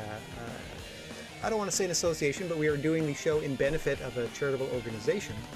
We have been in contact with that organization and have been granted approval to be a third-party fundraiser. Very nervous and excited. I feel like I've typed places. I feel like I'm putting on my big boy pants, and I don't want to disappoint the organization that we're working with. At the conclusion of this show, before we run the tournament show to end our first year in the GWA, since that second video has already been made and produced and advertised elsewhere, I'm also going to run that one, so I apologize for, there's going to be another minute of just me talking at you, but pretend like a week had gone by or something like that. And then next week, I can also preview that there are at least three more videos that should be following, because we have to announce our participants in both the A and the B block of the A1 Climax. And then I'm going to run a shorter video, obviously, that sort of sums everything up and do a little final hype and so on and so forth before the day of the event. There's some fun stuff I'm doing, keep myself entertained and engaged, and challenge myself with the editing of it and stuff like that. And also the charitable association, slightly worrying, but also something I feel that is worthwhile pursuing. So we're going to be giving that a whirl as well. Okay, so that is in the future, and for today, we are still working on the Championship Series and this show. This is another exhibition match featuring solely GWA talent this time. Let me get myself out of the way and get ourselves down to the ring. A quick extra save. I hope you could hear that video, by the way. I couldn't, so I didn't monitor it to myself because I don't know if that would double it up. But anyway, off to the ring. Matt Robinson, Jack Howard. This should be a barn burner. No pressure, guys, but this should be a good one. Off we go once more. Matt Robinson starting things off with a nice extra torque on that suplex. I don't even know what to call it. Jumping suplex, I'm sure it's called in the moveset, but just extra torque, like literally lifting himself off the ground. So furious was he in throwing Jack Howard over his head. You see the two big men going back and forth.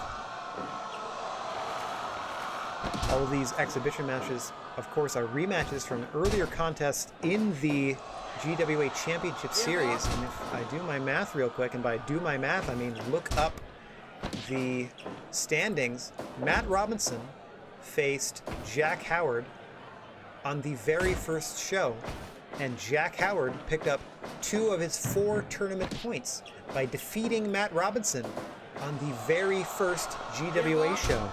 So Robinson here will be looking for a little bit of payback, and Jack Howard also looking to bounce back from... Oh no, he dominated David Houston. For avenging not even an earlier loss, just looking to continue his dominance, I suppose, of the Divine One, is the Hollywood Hunk. So it is very much rating spike versus divine intervention. Nice duck there by Matt Robinson. Oh. Irish whip counter by Howard. Now the 2 men slugging it out in the northern corner of the ring. Howard getting the better of that exchange. Grabs a beautiful elbow. Nice height there. Now working Robinson to the western corner. He does like to set his opponents up in the eastern or western corners and then hit that rating spike running toward the center of the ring. Robinson trying to fend him off here. Pulls him into a Boston Crab. Slowing things down is Robinson, but Howard having none of it. The powerful legs of the Hollywood Hunk. Easily powering his way to that Boston Crab. Now just boots Matt Robinson in the side of the head and lays a few in the guts for good measure. Does Jack Howard, vicious offense in the corner there. Trying to show he's no slouch in the strike game. Obviously, Matt Robinson regarded as the most prolific striker in the GWA. Deadly kicks. But now Jack Howard with that beautiful discus lariat into the pin. 2. Thought he put Matt Robinson to sleep with that one. Didn't knock him out long enough. Robinson able to recover. And roll that shoulder at 2. Trying to create a little bit of space is Robinson. Trying to clear the cobwebs. Not quite sure of himself after that kick. Nicely done. Another very aggressive suplex there by Robinson. You can hear the effort he puts into it each and every time. Oh, Howard countered, but Robinson forces him to the outside and now grabs a chair. Uncharacteristic weapon grabbing from the Divine One, Matt Robinson. Frustration beginning to set in. You saw he would not stand for the counter of Jack Howard and just kicked him over the ropes. And then immediately grabbing a chair is Matt Robinson. Jack Howard thinking better of it and trying to slow things down, but too close to the ropes there. Robinson gets a toe on them. And he's got to break that submission hold. No surcease for Jack Howard as Matt Robinson is now a man possessed. As he ties him upside down, delivering those kicks in the midsection, rolls over in this beautiful armbar, but poor ring positioning there by the Divine One. And he gets caught for his efforts, and a rating spike by Jack Howard pulls him back to his feet.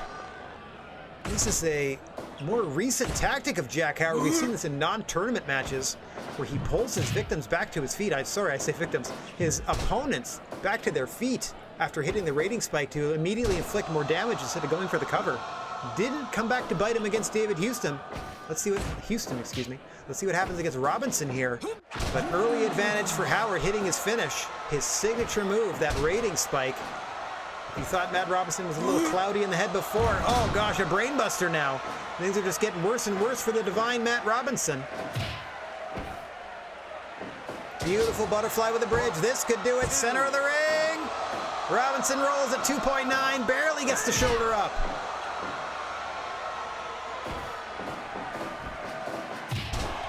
Okay, the video played well. Perfect. Thanks. Thanks for letting me know. Just double checking. So the other one should work fine too. Man, OBS is cool. I just take them as sources and just make them visible in this place. It's so dope. What a time to be alive on my own little TV station. Oh, Jack Howard pointing that finger gun to the head of Matt Robinson saying this is it, but Matt Robinson lying in wait there. Oh, momentarily countered and then dropped on his dome once more. There's only so much the head and neck can take. Matt Robinson pushing those endurances to the limit here against Jack Howard, who is more than happy to drop him on that stack of dimes he calls a neck. To use words that Jack Howard likely would. Nicely done there. Matt Robinson staying alive. And he keeps getting brainbustered, I gotta tell you. Valiantly fighting his way back to his feet.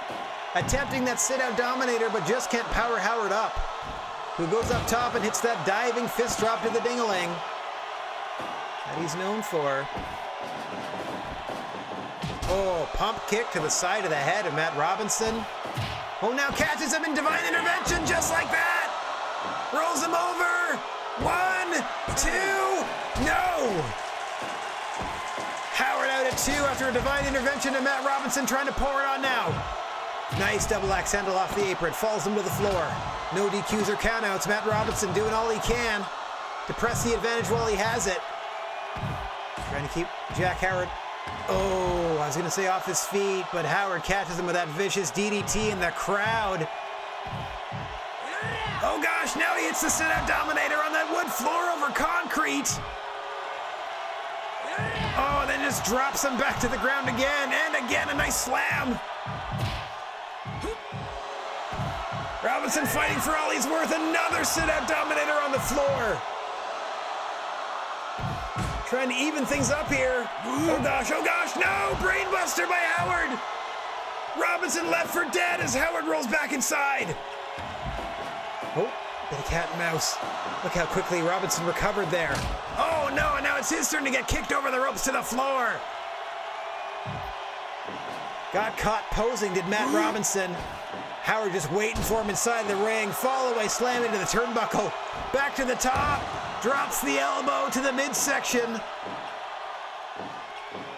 Now what's he looking for? Oh, that may have been rating spike time, and it is now. Rating spike upcoming. But Robinson's immediately back to his feet. Howard fights him off. Covers him now. Double hand press. 2, 3. A last-ditch effort for Matt Robinson to fight off the effects of that rating spike, but he was out on his feet and Jack Howard knew it, pinning him in just under 20 minutes. What a match. Yeah, that's what we're talking about. 96th percentile. Heck yeah. Good gracious. What heart by Matt Robinson to try to fight back in this one, but he was clearly unconscious but still moving around. Like Howard just had to fend him off momentarily and just press it, just keep his shoulders down on the mat. Shades of Sandman Mick Foley false count anywhere. Except nobody's drunk and concussed. Just concussed. All right. Oh, hang on.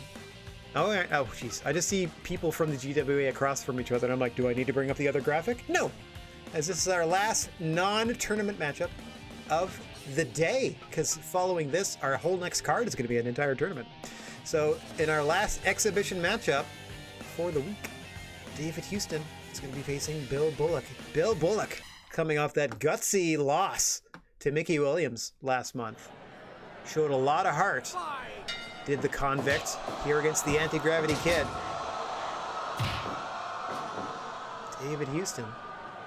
Bit of a groundswell of support for Bill Bullock following that performance against Mickey Williams, but it's really up to him to make some sort of attitude adjustments to really see if, fans get to him or not, If he takes their appreciation for his efforts to heart, if that actually resonates with him. That's up to him as an individual. See David Houston making use of his time in the ring there.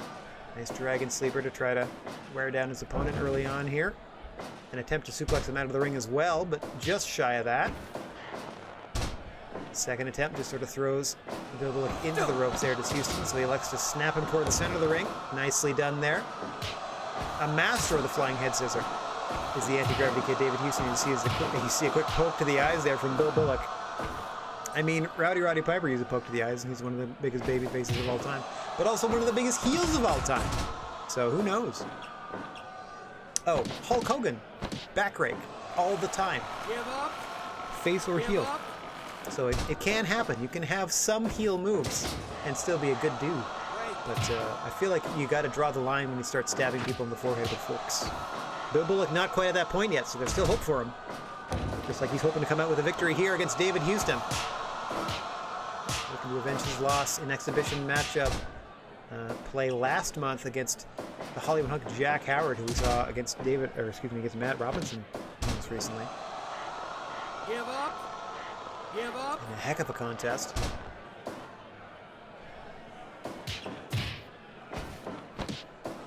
Oh my gosh, the upper kick from David Houston, a thing of beauty into the moonsault press pin. 1, 2. Just at the 5-minute mark there, you heard it announced in Japanese, even though this is an American arena. Don't worry about it. I like that we're still, we've moved one hall up from gymnasium, but we still got those nice gym floors. La Magistral from Houston, but unfortunately too close to the ropes. Bill Bullock just able to grab one there. Now Houston is on the hop, and away he goes. What a dive there to the outside. Catching Bill Bullock unawares, and now he grabs a chair. Not quite the response you want, but Angel's wings directly onto the chair by David Houston.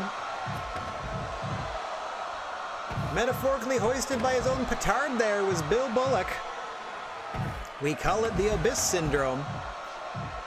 If you pull a weapon out, it gets used against you. And a second Angel's wings now. No steel chair this time, just gym mat and flooring, and another dive! David Houston feeling it! Hey, Rocco! Nice to see you, buddy. I'm doing great. How are you doing? We are coming to the end of the GWA Championship Series. The championship tournament is going to be held soon, within the couple hours. It'll be all done and over with. We'll have our first champion. David Houston dropping 2 huge moonsaults to the back of Bill Bullock, but missing wildly with that roll-up attempt. That could have done it. Trying to seize up those back muscles of Bill Bullock before going in for the kill with that roll-up. A third moonsault now to the back of Bullock. Now trying to drag him away. It is very difficult to set your opponent up properly in the northern and southern quadrants of the ring, and Bill Bullock able to counter nicely into the submission attempt, where David Houston can stare at the ropes but can't reach him. I think he may have gotten a pinky toe. A pinky toe on the ropes there, and that broke the hold on Bill Bullock. Now just firing away in the corner. Hooks the leg deep after some shots to the mush. 2 count there as we approach the 10-minute mark. There's the announcement. La Magistral from Houston. Again, too close to the ropes, though. Thought he had knocked him smooth out after that enziguri. Now positioning Bullock in the tree of woe.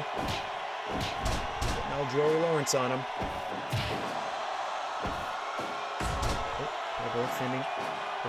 David Houston fending Bill Bullock off once more. Low drop kick that time.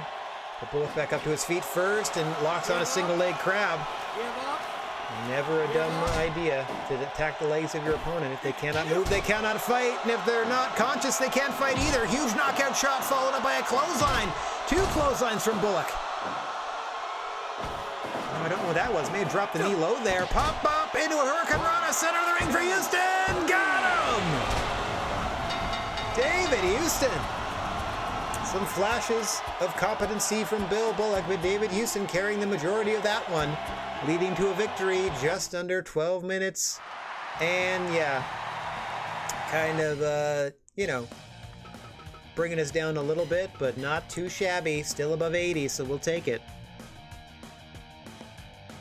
Doing good on a hot day? Nice, nice. Yeah, there's a lot of commotion around here. I think there's a new fridge being installed in the building, so hopefully that'll help somebody have a nice cool day. All right, speaking of, wouldn't it be cool if we finished ourselves this championship series? Let's get on with it. The first of our 2 championship series matchups for today. Let's cut back for probably the final, or the penultimate time, I guess, since we'll look at it before the other match. And we'll look at it, well, not the final time at all, because we'll be looking at it a few more times, but let's go back to the championship card, is all I'm saying. As you can see, Thomas Walker with 12 points there, only has the 1 match left against Mickey Williams with 6 points. Mickey Williams will hope for the win to work their way into a tie with either Kobashi or Tejano, because one of those two has to come out with 8 points. So that is for the clear, not depending on the outcome of this one, there's going to be like a tie 3-4, and then obviously the tiebreaker is going to be in their individual match, who beat whom. And in the case of like all these number 6s here, I don't know, we'll find out. We'll see how it shakes out. There's going to be maybe a couple of tiebreakers, but again, it's going to be whom beat whom when it came to the tournament matches will really determine how things shake out in that regard. But we already know our 1-8 and our 2-7 for our tournament upcoming, and I really should write that down somewhere. I mean, I know Kane Drago's keeping track of it for me, and I appreciate that. But I know our number 1 is Walker. I know our number 8 is Bullock. Who's our 2? Is Houston? Yeah. 2 is Houston, which made 7. Howard? Amazing. Yeah, he's way down there at 4 points. Yep, second to last. Haha. Okay. Nice. Okay, so we got half the field already ready to go. It's just the other ones that we got to sort out. We're going to do that momentarily. Starting with this first one. Thomas Walker, Mickey Williams. We distributed rain ponchos to the first 2 rows of the crowd because expect blood to fly. We have ambulances standing by. There are blood transfusions available for those that need them. We know everyone's blood type, so we took that into account early. Nicely done. Starting the matchup with a nice delayed suplex. A surprising amount of wrestling there from Mickey Williams to start things off against Thomas Walker.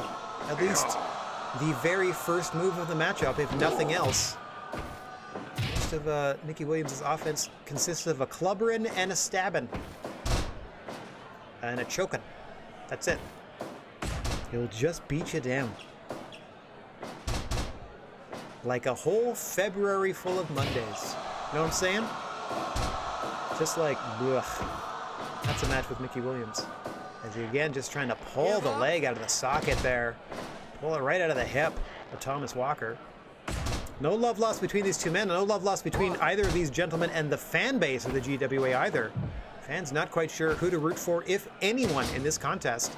Some are pulling for Mickey Williams to break the undefeated tournament streak of Thomas Walker. Some are pulling for Thomas Walker to complete a full running of the table and to cap off a GWA Championship Series with the only perfect score in its existence. Oh, big low blow there from Mickey Williams. You don't necessarily hate to see it. This is the battle of who can be worse in this matchup. I'll try to leave my opinions on this particular wrestling style at the door and just call it like I see it. Walker off the ropes. Nope, poor timing there by the brilliant double. Not so brilliant in his execution. And now the Hell Knight, Mickey Williams, with a nice inverted atomic drop there. And then back on that hip socket. Again, always a wise move to attack the legs of your opponent. If they cannot move, they cannot strike you. Oh, cannot get to you. They cannot base themselves. Nice jumping elbow there by Walker. And as you can see, Walker likes to get on the hop. He is a lot more athletic and talented than he seems to give himself credit for. Does not need to resort to the shortcuts he does take. Mind you, I cannot argue with the success it has brought him, as he's now just blatantly choking Mickey Williams. And again, you don't necessarily hate to see it. And it's between these two. They've done worse to their opponents. Or similar, at the very least. Two of them going back and forth. Walker getting the better of that. And up top he goes really quickly. Drops an elbow into a pin. Just a 1 count there. From senior official Mr. Bigfoot. Now, Williams there. Like an air of caution for the first time in the Hell Knight. Gets spiked with a Frankensteiner, but only one still. Didn't even get the 2 count there to Thomas Walker. And back to the move he started the match with. That delayed suplex from Mickey Williams. Shades of wrestling from the Hell Knight in this one. Gonna have to pull out all the stops to try to stem the tournament momentum of Thomas Walker. Now, he did lose a non-tournament matchup to Kento Kobashi, so Kobashi does have the honor of being the first person to defeat Thomas Walker in the GWA in its entirety. But as far as this tournament goes, he is undefeated and looking for his final 2 points. But he has to settle for a 2 count as Mickey Williams escapes that roll-up attempt. And now here comes the scythe. He waited as long as he could. But at about the 8.5 minute mark, out comes the scythe, and Thomas Walker, to his credit, did not get busted open. Big elbow off the ropes into a cover again. A 2 count. Again, the audience not quite sure what to make of this one. Either way, roll over into the cover there as Walker kicks out at 1, and now you can kind of hear the crowd getting behind Walker a bit.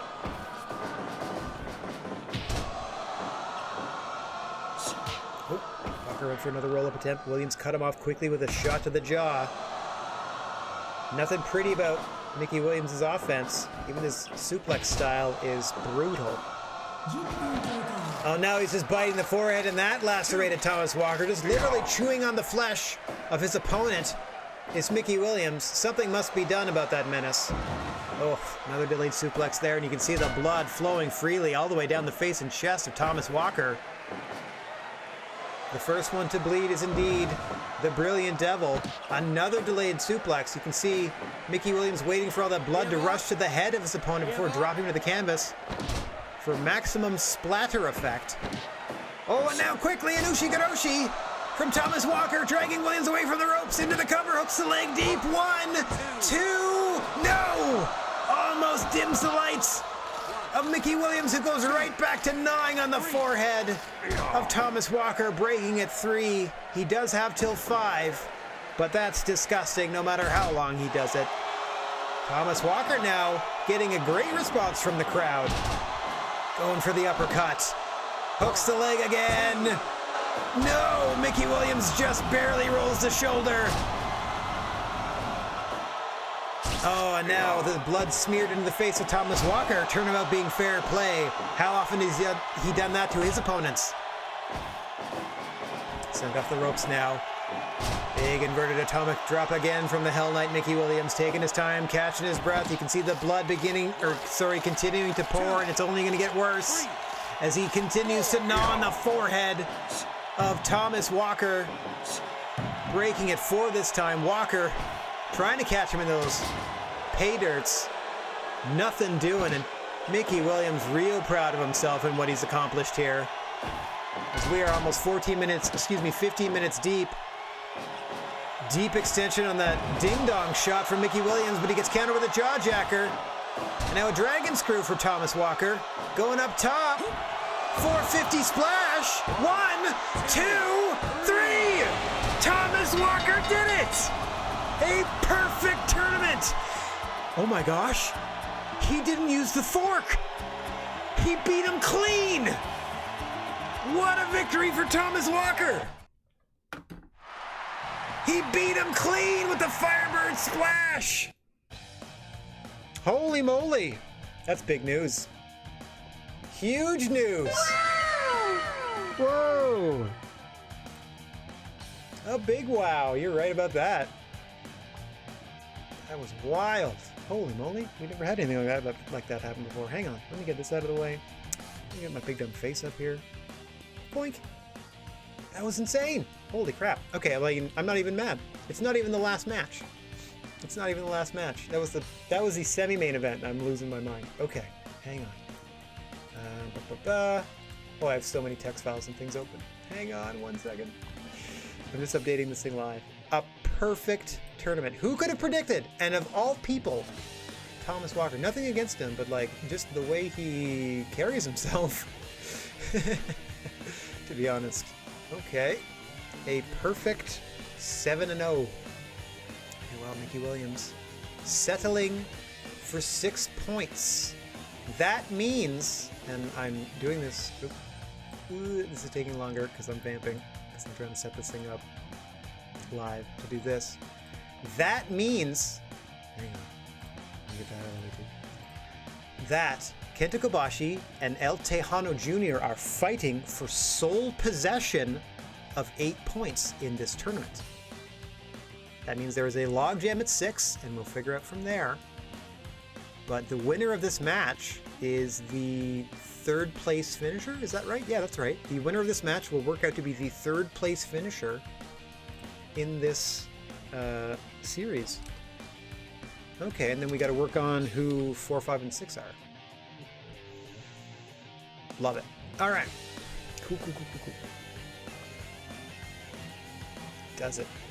Yeah, Thomas Walker cheats his way to 12 of those 14 points, and then in his final tournament match against someone who uses weapons way more often than he does, not only does he endure getting busted open, much like he did his opponents, beats Mickey Williams clean. Didn't have to resort to anything untoward whatsoever. Just wrestled a match, beat the man. Outlasted him, took his offense, survived. I don't know if that is going to give Thomas Walker something to think about in the future. We'll see. But he is looking real sharp headed into that championship tournament. Going by these standings, the clear favorite to run away with the title is Thomas Walker. Meanwhile, as we said, Kenta Kobashi and El Tejano Jr. about to duke it out. The winner settles into third place. All right, let's get to the ring. We got 89 overall. I don't think this is going to be bad, so I think we're going to be okay quality-wise. Yeah, I think we're going to be, yeah. I'm just trying to think of how banged up people are going to be for the tournament, but meh, whatever happens, happens. You only got to run one more show this year, and then we're good to go. Tejano and Kobashi starting off hot. The final GWA Championship Series matchup coming your way live here. As always, the senior official, Mr. Bigfoot, in charge of the action. Rad Gnarly on the commentary desk. El Tejano going to work on Kenta Kobashi. Nice skulls on his knee pads. Tejano in the white and black. I could say, I guess, mostly black with white, I guess. Fitty-fitty. In the black and white. Kenta Kobashi in their black and purple. No count there. Kobashi immediately powers out of the cover attempts. We're only 2 minutes deep into this one. Well, Tejano getting the advantage so far, but here comes Kobashi on the way back. Excuse me. That was me speaking through a yawn. Yes, sir. Kobashi and El Tejano Jr., the winner of this, the third seed, the loser, into that kind of mix there towards the middle of the pack that we're going to have to sort out through secondary or auxiliary and secondary means there. Tiebreakers. Who did better against whom? And if there's 3 of them caught at 6, maybe 3 or 4 of them caught at 6? No, it should be 3. Yeah, 3 of them caught at 6. It shouldn't be that. It should be too difficult. Hopefully they didn't each beat the other, like one of their other opponents, you know what I mean? Hopefully there's clearly one of them beat the other 2 and the other didn't. You know what I mean? We'll see, though. Could be more difficult than I think. I'm not above running a dark match that's a triple threat, if I have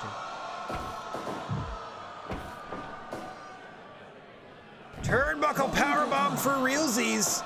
Like, literally plants him against the turnbuckles. There does Kenta Kobashi. I mean, literally plants is a little strong, but you know what I mean. Center of the ring. Orange Crush to Tejano. 1, 2. Tejano out of 2 to polite applause from the crowd. You're sub 6 minutes. Kobashi feeling pretty confident if he's willing to bust out his finish this early in the contest. Sends Tejano off the ropes once again. Nice bulldog headlock takedown there, but Tejano back to his feet first. Rolls up Kobashi. Got him stacked, but only gets a 1 count. Short arm clothesline there from El Tejano Jr. Sends him off the ropes once more. Big clothesline there. Sends Kobashi down. Off the ropes again. Nope, didn't quite get the timing that time. But able to counter Kobashi and send him to the floor. Immediately back to his feet and back in the ring before Tejano is back up is Kobashi. Now Tejano again sending Kobashi to the floor and backing up to the middle of the ring. Trying to get the measure of this man, Kenta Kobashi, who just seems unrelenting in his attack. Another Orange Crush. 1, 2. Almost puts Tejano down. Big chops to the side of the head and neck there. Kobashi pressing. Oh, Tejano with a big shoulder block. Back into more chops from Kobashi. That whirlwind chop really takes it out of you. Off the ropes he comes. Bulldog catching Tejano unawares once more. Kobashi trying to go home early. Hit him with 2 Orange Crushes so far. We're not even 10 minutes deep in this one.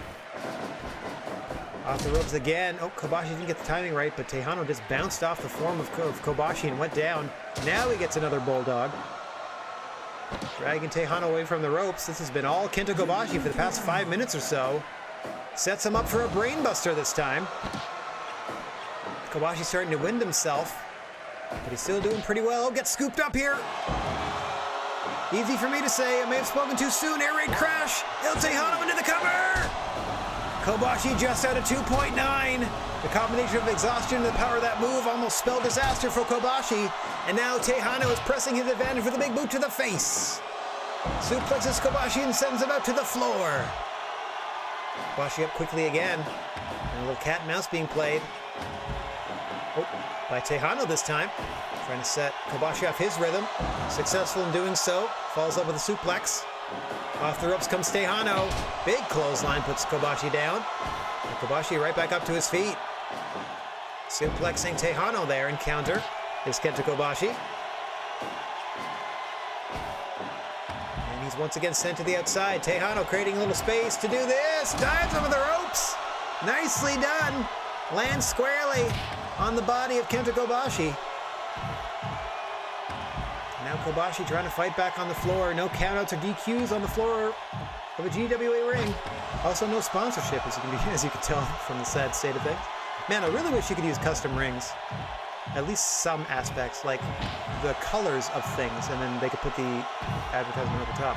Anyway, huge burning lariat there from Kobashi to El Tejano. Don't want to downplay that, and now a brainbuster on the exposed wooden floor, but Tejano powering his way through. Showing how tough he is by getting it back to his feet first, and then rolling himself back into the ring. Might just be trying to get away from Kobashi at this point. Oh, catches him unawares with another air raid crash. Does Tejano. Covers him 1, 2, 3.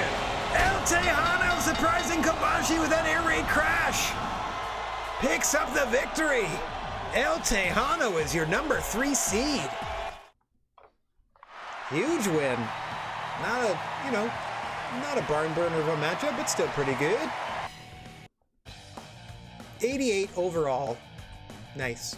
We can go back in time with this show. Yeah! Yeah! Thanks, Rocco. Glad to know you. Somebody's perusing these sound alerts. Oh, that's fun. Okay. Let me get myself back on screen. Boink. There we go. That is the full championship series, at least the round robin portion of it. Let's, I'm going to fill this out real quick. El Tejano picking up 2 beastly points in sole possession of 3rd place. So that is Thomas Walker in first. Okay, I'll do this live. Boink. Boink. Alright, so I know these things. 1, 3. Bullock is 8. Bullock is 8.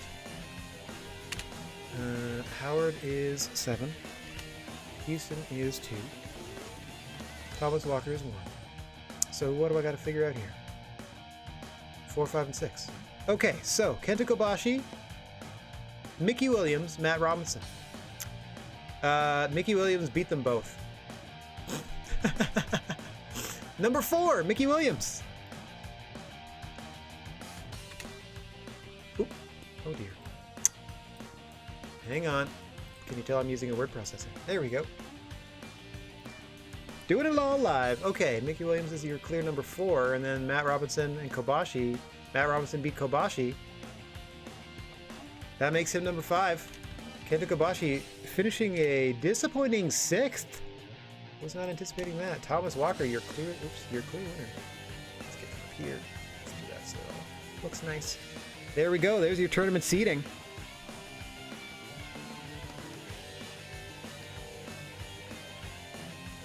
Oh, Kane Drago, by all means, you are welcome to use the round robin format. It's not even mine. It's like literally something else you can do in the game, like when you run leagues, except you can't do it in fire promoter mode. So I just had to do it over top of, you know what I mean? I just had to do it over top of the actual game. So no worries, buddy. Go for it. I actually make, every time the G1 rolls around, I actually make charts like this in my word processing software and print them out and fill them out as the tournament goes. A bit difficult to stay spoiler free sometimes, but totally worth it. Anyway, let me get this off the screen. Boink! We are finally done with the GWA Championship Series. What a ride it was. Thomas Walker running away with it. But before we get to... Actually, I can end the event first. Hang on one second. Let me get to the next month and see what's what. Yeah! 3,153 people in the event. 20 bucks a pop. 62 grand. No, more than that. 63 grand. 636. Ember Moon and Finn Balor are the NXT Tag Team Champions. Mephisto and Felino are the CMLL Tag Team Champions. PCO is the ROH Champion. That happened in the other universe too. Can't stop PCO. Tetsuya Endo, and I don't know which Kota that is. Want some DDT belts. Okay. Some Noah belts. Johnny of GCW. Could be any Johnny. Sua won the Legends Junior. Oh. Thus ends the reign of ODB.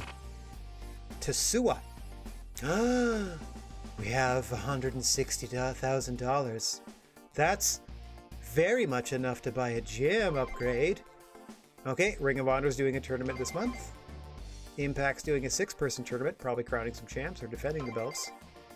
Nova's got a singles tournament coming up. The Legends have a 6-person tournament coming up. Sure.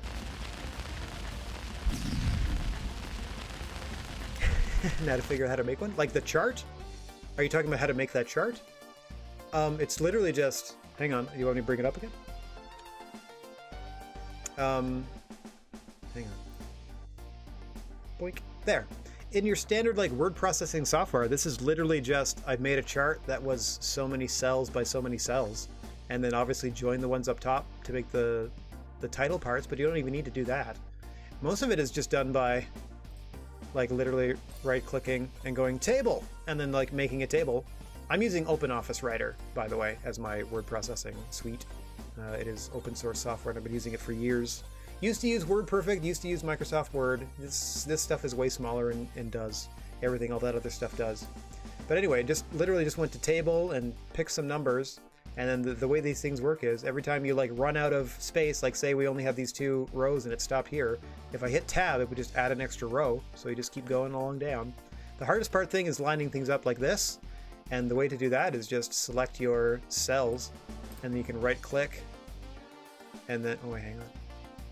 Boom, space equally of your columns. Optimal width. Optimal width. And then they just optimize everything for you. Stuff like that. It's not that difficult. Let me know if you have any other, if you have any questions like directly, I'll be happy to help you. This is going to be a quick opportunity for me then to like plug my Discord. Easiest way to get a hold of me. I mean, the Discord link is there, etc., etc. Come hang out. Alrighty, back to Fire Promoter. Let's book this thing, and then I'm going to run that video before we actually get to the tournament. Oh my god, I'm so excited we're running a tournament. All right, management first. Training center. Yes, indeed. Hang on, let me check merchandise as well. Now they're flying off the shelves. See, we had another... See, it's because we took that month off. Merchandise sales. Come back. Did that second show. They're clamoring to get our goods. But I only have 100 left. And we're doing this tournament show. I am tempted to do 1,000 goods and branded snacks. Because we're going to be selling out that 3,000 seater again for 20 bucks. I know it's lofty, but then... if I don't sell all the branded snacks, that's fine. I dispose of them, and the goods can roll over into January. So I think we're going to be okay. So I'm going to dispose of these. Yes. And I'm going to make 1,000 goods and 1,000 branded snacks. Okay. And I'm committing to that. Normally I don't produce merchandise until after we book to the event, but I am very confident that we will be just fine, he says, and then he checks his wrestlers and they're dying. Normal, normal, normal, good, good, poor. Oh, Thomas Walker and Bill Bullock in poor condition. Matt Robinson working hurt with a gammy neck. Thomas Walker. Bill Bullock overall is the one that's most busted up, but that's also your first round matchup. So that might be an easy pass to get Thomas Walker to the second round, but not as damaged as you would think, considering how bad they were doing on the way in. Okay. Oh, I can't wait. We're finally gonna have a title belt. Okay, so we've spent 17 grand, haven't even booked a venue yet. We don't need any friends because we are booking for the very first time a one-night tournament. Now, do I put it in the cage? Because I think that's going to affect things because we've only been doing normal matches to this point. I don't want to experiment with changing the style of match yet. I think enduring a one-night tournament is enough. But before I even do that, I almost forgot. Here we go. Okay, gym expansion. Boom. Level 2. Oh yes, medicine ball. And balance ball. Okay, so sandbag, medicine ball, balance ball. The cheapest things we can do, plus the expansion. Wonderful. Let's save that. I'm not going to look to hire anybody, I don't think. Because they won't be working on this card, is the thing. Or should I just go ahead and be like, where are you? Ilya Dragunov, come on down. I feel like I should. They did a great job for us. But so did Mad Polly. And so has, I think Brian Malonis has done well for us too. So we got some options. So we'll be considering that further. I think we're going to make our first new hire in the new year just to make things easy. And just so we cap off our existing adventure with crowning a champion. And this is other, behind the scenes stuff where we've upgraded our gym and so on and so forth. So I'm not really anticipating making a bunch, but I'm also trying to give myself the opportunity to maybe break even on the show by the way I'm handling merchandise. 1,000 of this, 1,000 of that. That can, now that I've paid for it and know that it can stick around, I feel pretty confident because we were mostly out of this. And, hopefully they're going to be hungry and want to take home like GWA crowning a champion tournament sippy cup or something. All right. Oh boy, we did it. I just need to save again just in case, all right. We got 160 grand. See, if we just do expenses alone, we're already going to be back down to 100 if we don't recoup a single dime, but I think we're going to be okay because now it is finally time to crown ourselves a champion. No, just a straight up tourney, singles wrestlers for the GWA Heavyweight Championship. 9 people showed up just hearing that. Okay, so everything stays the same. I'm actually going to not do the poster just in case, or just to start with and see what happens. All right, our number 1 seed, Thomas Walker, come on down. Oink. Up against the number 8 seed. I know it says entry number 2, but they don't seed things here. Bill Bullock. Okay. Ooh, hang on. I gotta bring up my documents here. Number 2, David Houston. Boink, boink. Not random. Boink. Number 2, David Houston. Against number 7. Actually, should I put these? Hang on. Let's put, so it's like 1, 8, and then like 3, 6, and then 2, 7, 4, 5. That seems like even brackets overall, right? Yeah, because you'd want the one seed should get the best advantage, so they get that throughout the whole rounds. Okay. Yeah, let's do 1, 8, and that's 2, and then 7. Oops. You're not switching those. Okay, and that's Jack Howard here. And so back up here to number 3, which turned out to be El Tejano. Against 6, which is a rematch with Kenta Kobashi. Right? Is that right? That is 1,000,000% right. 3-6 is Tejano Kobashi. A rematch from the last day of the original. Ooh. Tempers will be very high in that one. And then we have in our final matchup, Mickey Williams, 4th place. Matt Robinson in 5th. Ooh, that neck. Yeah, sold it out. Didn't spend a dime on advertising. Sold it out, $20 a pop. How are we doing on 40? Wow. Okay, it's not worth it at 40, but hang on. Plus 88, minus 88, minus 1134. So, yeah, around 3,200 again. Bonk. Nice. Okay, sold out. Let's make sure that the match rules are all exactly what... Oh, look at that! Since we'd never run a tournament before, I'm very glad I did this. Okay, let's turn this up to our normal speed. No outside count. No criticals.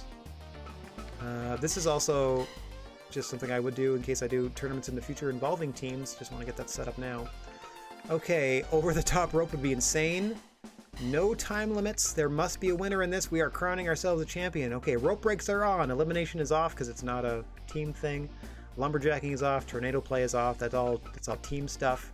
Cut play is on. Again, another team setting, but there's no reason to futz with it. There is going to be the 5 count of the DQ. There is no DQ or count out outside the ring in the GWA.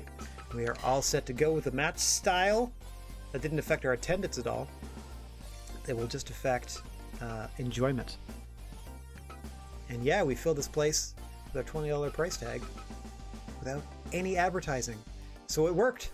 Taking that month off, we're okay. Like, some of us are a little banged up, looking at you, Thomas Walker, and Bill Bullock are like the two most banged up coming into the tournament, but we'll see. Now that I finally upgraded the gym, I'm going to be able to afford more things, fingers crossed, to help keep everybody healthy. As you can see, if we didn't make a dime, we would be under our $100,000 again. But this is a big risk. Very, very much worth it, though. Training center we're good on. We're also going to have more upkeep as we go. Slightly increases attack and defense. Here, injury recovery speed is good. Easier to scout, not as bad. This thing. Defense and durability with a judo coach is probably the next big thing we need to work for. So we need to get our gym up to 3 or more. Okay, so these are just sort of starting to open up. And I have to, and I like this, playing this on hard mode, I have to be paying more attention to these, because in easy and normal, I just, yeah, boop, boop, boop, boop, boop. Can I afford it? Yes, I can. I don't look at anything other than that. And it's usually pretty quick to be able to afford those things. So I just sort of like, yep, buy them and just do upkeep from then on out. Anyway, our most expensive show to date, but we are going gangbusters with this one. Are you ready to crown the very first GWA champion? I am. You know I am.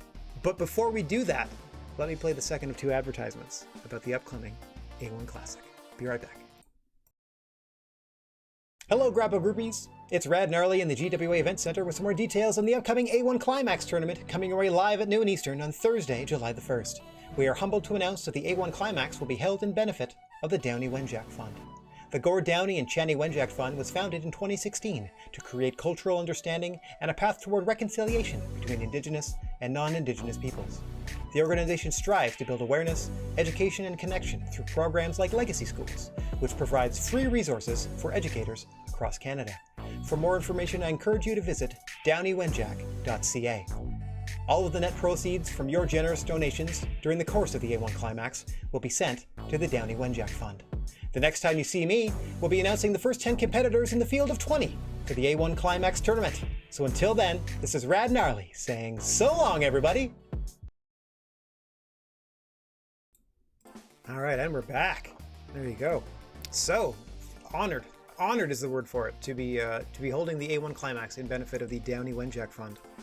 Doing my best to hold it together, because if you've been paying attention to Canadian news lately, you'd be aware that this is going to be tough to get out. The bodies of over 200 Indigenous children, and I stress the word children, were found on the grounds of a residential school recently, and it is something of it's acting as something very much of a wake-up call to a lot of white Canada, shall we say, and myself included. And again, honored to be raising funds for the Downey Wenjack Fund on the 1st of July, on Canada Day of all days. We're going to reconcile with our past in the present to prepare for a better future. And that's my hope and my dream for that. All right, back to the matter at hand, though.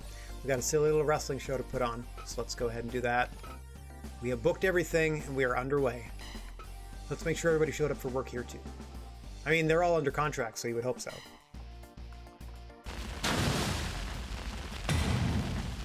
Boom! December event, tournament event, everybody's here.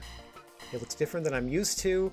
I don't think I ran many tournaments, if at all, the entire first generation of this thing. I just crowned champions and went for it. Like, nope. Just have championship matches and go, go, go. Oh, as I hear Space Cat bouncing off the door down the hallway there. Always about this time, huh? Starts to get a little frisky, building up an appetite because he knows he's got dinner coming his way in like an hour. Oh, there he goes, doing laps. All right, our first matchup in the GWA December tournament that I could not name. It is in fact the GWA Heavyweight Championship title tournament. Let me get out of the way. Leave that bug. Get rid of my big dumb face. Boink. There we go for the remainder of this one. We're just going to focus on the action. That's what it's all about. A single night tournament. These 8 gentlemen. The winner will have to endure 3 grueling matches, but they will come away with the richest prize in our industry. According to those polled on GWA.com. The GWA.com doesn't exist, by the way. GWA Heavyweight Championship will be crowned in this one. Let's get things underway with the number 1 seed versus the number 8, Thomas Walker, the Brilliant Devil, against the convict, Bill Bullock. As always, the referee of note, Mr. Bigfoot calling for the bell, and we are underway here in the championship tournament. If either of these gentlemen wish to be crowned GWA champion at the end of this one, they have a long night ahead of them. 3 matches you must endure. Not only endure, you must be victorious in sequence. To win the title on this night, Thomas Walker statistically should have the best advantage, having come off a perfect 7-0 record in the championship series for a maximum allotted 14 points. Bill Bullock, a single victory that entire tournament, putting him in 8th place with only 2 points.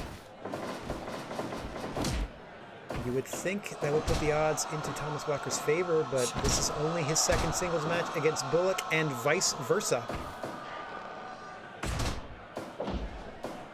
Neither man really at too big of an advantage at the moment. I feel like my cat is about to attack my green screen. I mean, I'm in space for reals. Not even that you could see it, but I still need to shoo him away. Wild today is our friend here, Thomas Walker. Nice counter there out of the corner. Neither man really giving the other too much so far. We're less than 5 minutes deep into this one. We're slowly but surely seeing the more potent moves in each other's arsenal here from Walker and Bullock respectively. A lot of simple body slams there and some striking work out of Thomas Walker there. So he's just bodying Bill Bullock to the canvas. Setting sort of an interesting pace. As we said, both gentlemen need to bear in mind that they need to complete 3 matches successfully. They need to win 3 matches to get this title. As you see, the first serious pin attempt there just results in a 1 count. Both men pacing themselves for what should be a long night. They hope to be victorious here. Give up. Yeah, that's what I figure if you get to the event screen, because usually the cancellations happen before the night's event starts. But I don't know. It's just tense until I can see that match listing. You know what I mean? Until I can see that everybody's there and I can see those attendance numbers. I feel you. Oh, misses with a complete shot there. Thomas Walker trying to dial up the offense. As you can see, Bill Bullock responding with a series of big headbutts there and a nice diving fist drop to the ding-a-ling. A lot of low drops off the turnbuckles here. Now just wailing away on the forehead of Thomas Walker. That is a submission move, apparently, as he was not being disqualified for using those closed fists. Apparently, those are perfectly legal in the GWA. Good to know. I guess that makes sense. You can use all sorts of striking-based offense. It's up to your opponent. Nice discus lariat there, and Bill Bullock back to those forehead shots.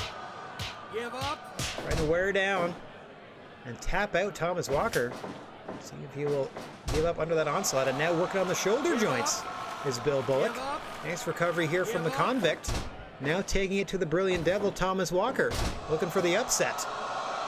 Finger guns from Bill Bullock. Thinks he's got things well in hand. Oh, but Thomas Walker there able to fend him off. Missing another complete shot as Walker. Excellent evasion skills there. Couldn't avoid that snap suplex though. Thomas Walker trying to fight back to an even keel or get back in charge of this thing.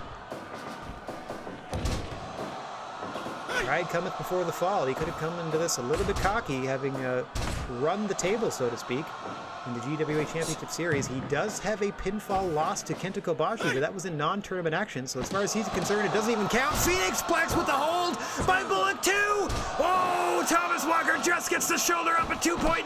That could have been it. At just about the 10-minute mark.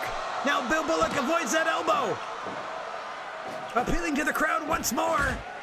But Walker able to fend him off. Rolling Soulbutt doesn't drop the convict. Shinbreaker does. Rolls him up, center of the ring. 2. Bullock out at 2 with authority.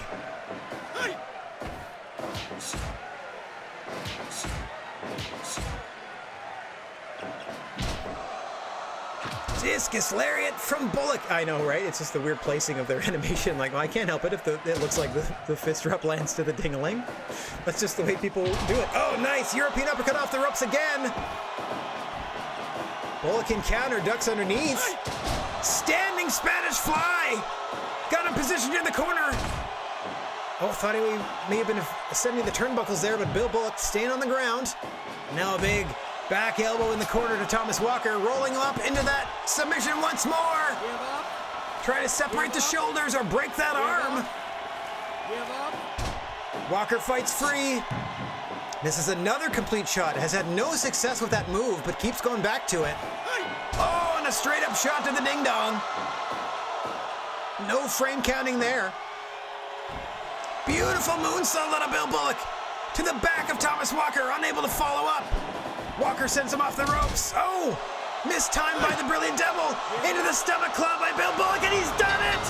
Bill Bullock has upset Thomas Walker in the first round with the stomach claw. I feel like it's 1979 in Texas. Kane Drago pulling his hair out. Bet the farm on Thomas Walker. And a stomach claw in the first round. And the Brilliant Devil is done! What a turn of events in our first matchup!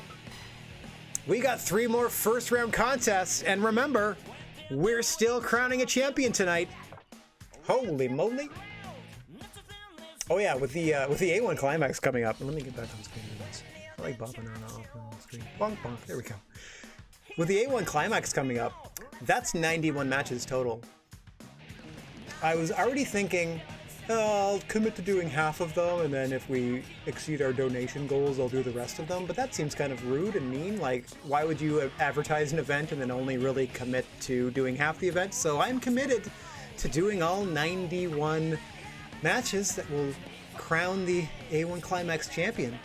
But I gotta think, I got less than a month to come up with as many ways as I can to make sure I don't rip my throat out doing that. So I gotta find, maybe there's some sort of tonic or tincture or some sort of mixture I can make that like singers or broadcasters use when they have to do long like telethons or something like that, because it is going to be a long day, and I am committed, like I said, to calling 91 of these matches, doing the best I can in my normal voice, and then when I get into really crazy commentary voice, which is also my UFC promo voice, by the way. That's also what I do when I cut promos for the UFC league I'm in on Friday nights. Anyway, so between those two, and I like kick it up and do commentary and stuff, it's gonna be a long day. Okay, Bill Bullock. What a turn of events in his career lately, huh? Wowzers. Even if he doesn't go any further than that, hang your hat on defeating Thomas Walker, who, as we said, undefeated in the GWA Championship Series, losing in the first round of the actual title tournament. Next up, we have a rematch. And actually, now that we're getting back to the action, I can get out of the way again. Boink. A rematch from last month. The main event of last month's card, as a matter of fact. El Tejano Jr. and Kenta Kobashi. Now in that match, El Tejano Jr. was victorious and secured themselves the number 3 seed. Kenta Kobashi, based on their record, shook out to be number 6, and wouldn't you know it, the two of them are having a rematch right about, I'd say now. Well, that's very sweet of you, Kane Drago. I might have some some contingency plans if I lose my voice early. I shall keep you posted. Appreciate the effort, or the offer. I've actually had a handful of people step forward and be like, I'd like to do commentary with you, which is very flattering, I must say. But I also honestly don't know how I work as a two-man thing, because I'm used to just rattling off most of the match to myself. Then I'd have to like sort of shift my... I'm already, I guess, sort of a babyface commentator because I do poo the heels and their tactics, so I guess it would work just bringing that heel dynamic. I gotta practice my would you be serious, I guess. Kenta Kobashi serious about those chops in the corner to El Tejano, looking to avenge their loss at last month's show, the final match in the GWA Championship Series. No match more important than this one here, the first round of the championship tournament. Both men hoping to go the distance. Anybody's championship now that the favorite, at least statistically, Thomas Walker, upset in the opening contest of the tournament. What a ripple that is sent through the entire event. I can virtually guarantee that Thomas Walker is going to have a gripe about potentially being #1 contender to whatever champion ends up being crowned, because otherwise it seems like their good work in the championship series will be all for naught. Because they can legitimately claim they have a pinfall victory over anybody that wins the tournament, because they just literally pinned everybody in the league. That's all I'm saying. They also took on outside work when I think they fought Tully Blanchard? Or was it... not Bob Backlund? Was it Bob Backlund? Maybe Tully? I really gotta find that text file where I was keeping my records.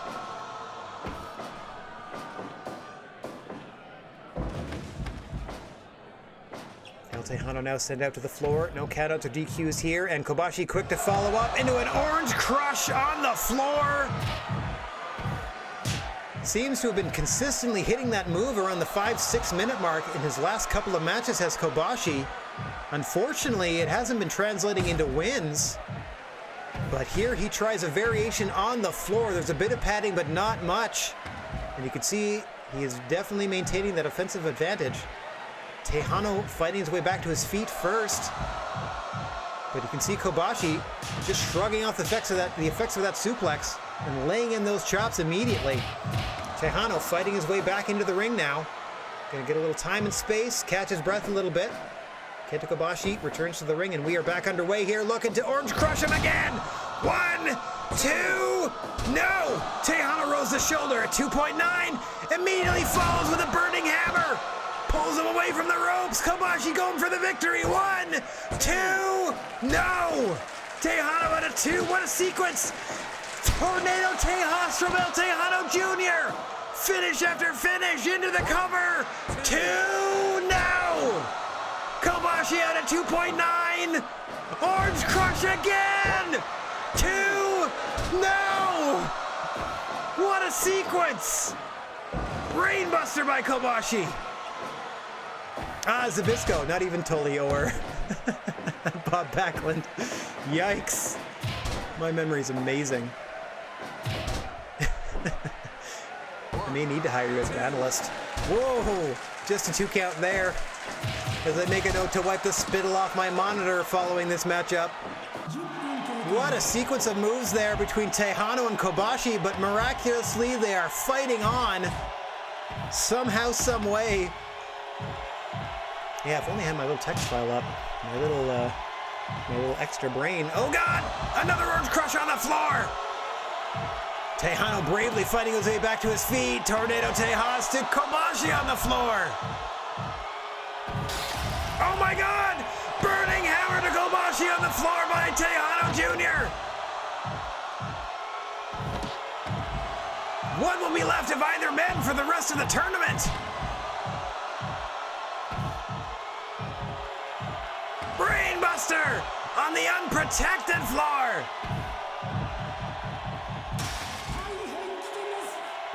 Sends Tejano across and into the crowd almost. Tejano with that short arm clothesline doing all he can to get a little distance and back into the ring. And we're reset here. Tornado Tejas. Into the cover. 1, 2, 3. El Tejano. Defeating, not an upset, defeating Kenta Kobashi in the first round. Tejano moving on. Oh, yes, that's right. See, even when I booked the exhibition match, I forgot that we had invited Larry Sabisco, or were going to, and got Bob Backlund instead. My apologies, everyone. Match of the tourney so far. Mind you, there's only been 2. I also... Oh, no. Average card rating 91. Does that mean it's only going to count the rating for the whatever is the most recent matchup? Oh, no. Because what if the finals is trash? Oh, well. Oh, well. We're moving on. Oh, no time to dwell on that. Something of a rivalry developing between David Houston and Jack Howard. Each is 1-1 against the other. In fact, David Houston, I believe, beat Jack Howard in the first match on the first show. If not, certainly probably the first main event. And Jack Howard since has defeated David Houston in non-tournament action, round robin or single elimination. And now they have the opportunity to face one another in the single elimination format. Let's see how the tiebreaker goes between these two. GWA historian Kane Drago in the chat. Very much appreciate that, buddy. Thank you very much. My foggy mind. It's because I have literally, like, you know, I'm trying to keep track of like everything at the same time. This is why I need to augment myself with so many text files and so on and so forth. Oh, you should see all the crap I'm doing for the A1, and it's not even that much. Okay. We are underway here, and Fast and Furious impresses strength there and technique out of David Houston, showing that the much larger man doesn't necessarily have a strength advantage, as he easily gets the Hollywood Hunk over for those suplexes and for that body slam. Now locking the man into the Paradise Lock, but only momentarily. We are very early in the contest, trying to catch him unawares. A no count there. And now snapping off a head scissors. David Houston showcasing the finer points of his offensive arsenal in the early going of this one, back into the Paradise Lock. And again, Howard powering out. Once more into the breach goes David Houston, the anti-gravity kid, voluntarily grounding himself for the most part, with a bunch of submission and roll-up attempts. Now Jack Howard's first strike against any significant offense is a nice suplex into the corner. Dragging Houston away from the ropes there is the Hollywood Hunk, and now the two are content to slug it out, chop for chop. The larger Hollywood Hunk, Jack Howard, getting the better of that argument for the moment. To be continued, I am sure. And now locking David Houston into a Boston Crab, only for a moment of respite. David Houston has actually been on the receiving end of most of the punishment at this point. Once again, slowing David Houston down with that seated headlock there. Nice fall-away slam by Jack Howard. Dipping deeper into his arsenal now. Drop toe.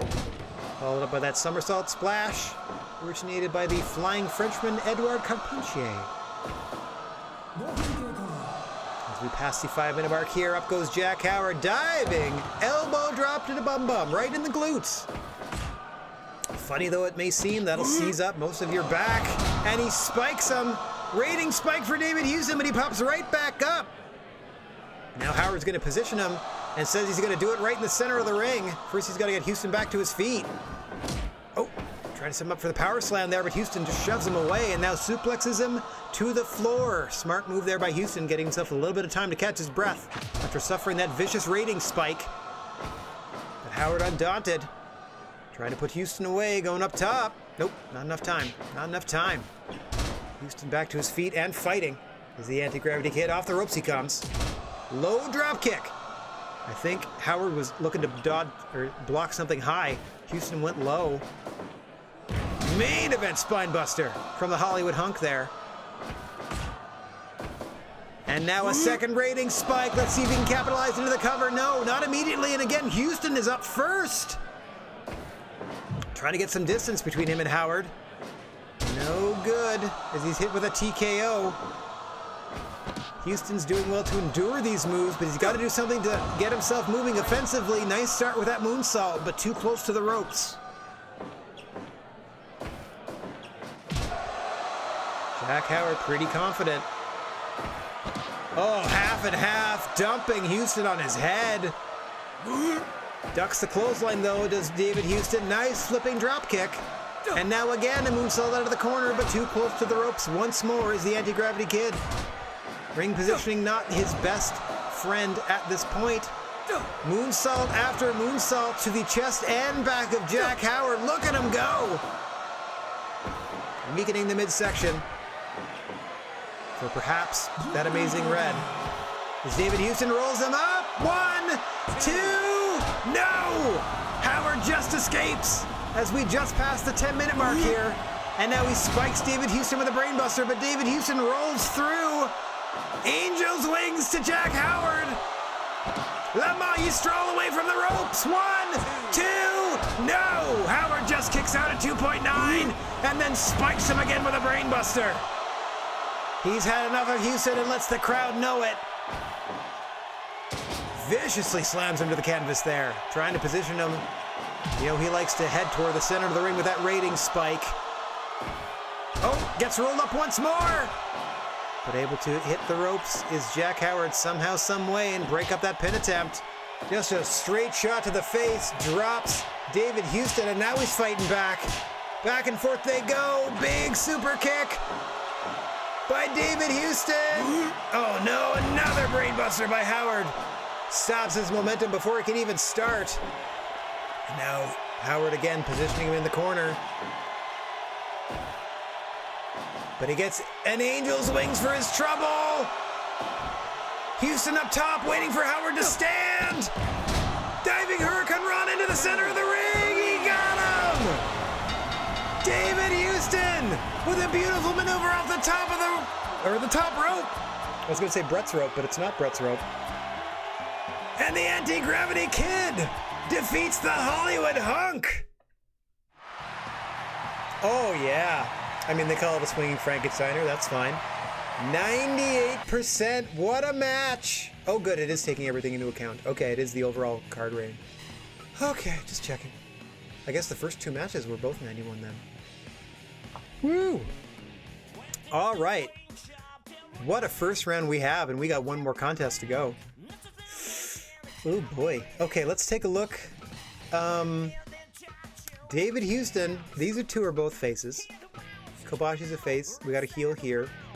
These are two heels, but Bill Bullock, something's going on there. So we got sort of a heel tweener matchup here. And now we got a face, and then we definitely have a definite heel-face dynamic in this last match.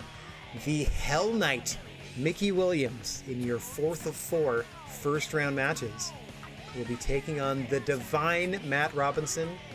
The title still very much up for grabs. Let's get down to the ring for the final first round competition. As we said in all of these first round matches, the onus is on both of these wrestlers to really pace themselves, to understand that should they be successful, should they really thirst for and quest for that title properly, they need to be successful in 3 matches in a row. So you cannot empty that gas tank right out the jump.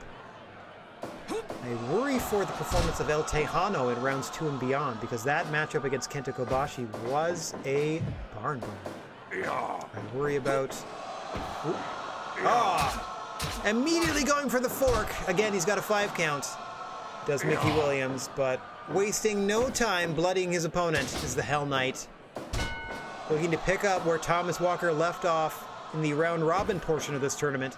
Mickey Williams perhaps looking to use these dirty tactics to win his way to championship gold. Oh, center of the ring, straight back to the fork. You do recall that Thomas Walker earned his final victory in the GWA Championship Series against Mickey Williams, deliberately not using a weapon. And you can see Mickey Williams now, the first weapon he elects to bring out in his first tournament matchup is the trademark fork of Thomas Walker. Mickey Williams more known for biting, more known for using a scythe, or indeed that iron claw. And now just a big old chunk of table he's got against Matt Robinson. The Divine One working as hard as he can to get back into this. Nice move there on the arm bar. Can't get a chair swung at you if Mickey Williams can't lift it. No countouts or DQs on the floor. That's why look at this Mickey Williams playground out here. Every other move is grabbing a weapon. See, Mr. Bigfoot was coming over to administer a 5 count. You have a 5 count with a weapon in the ring before you were disqualified. And now a divine intervention from Matt Robinson. Just like that. 1. No. Mickey Williams powering out with authority at 1. To be fair to Mickey Williams, it's kind of the only offense Matt Robinson has had to this point. But significant at that. His signature maneuver, the divine intervention. Break. Unfortunately suffering a low blow at the end of it. And Mickey Williams just continuing his assault. Matt Robinson valiantly fighting as best they can, have been busted open about 90 seconds into this one.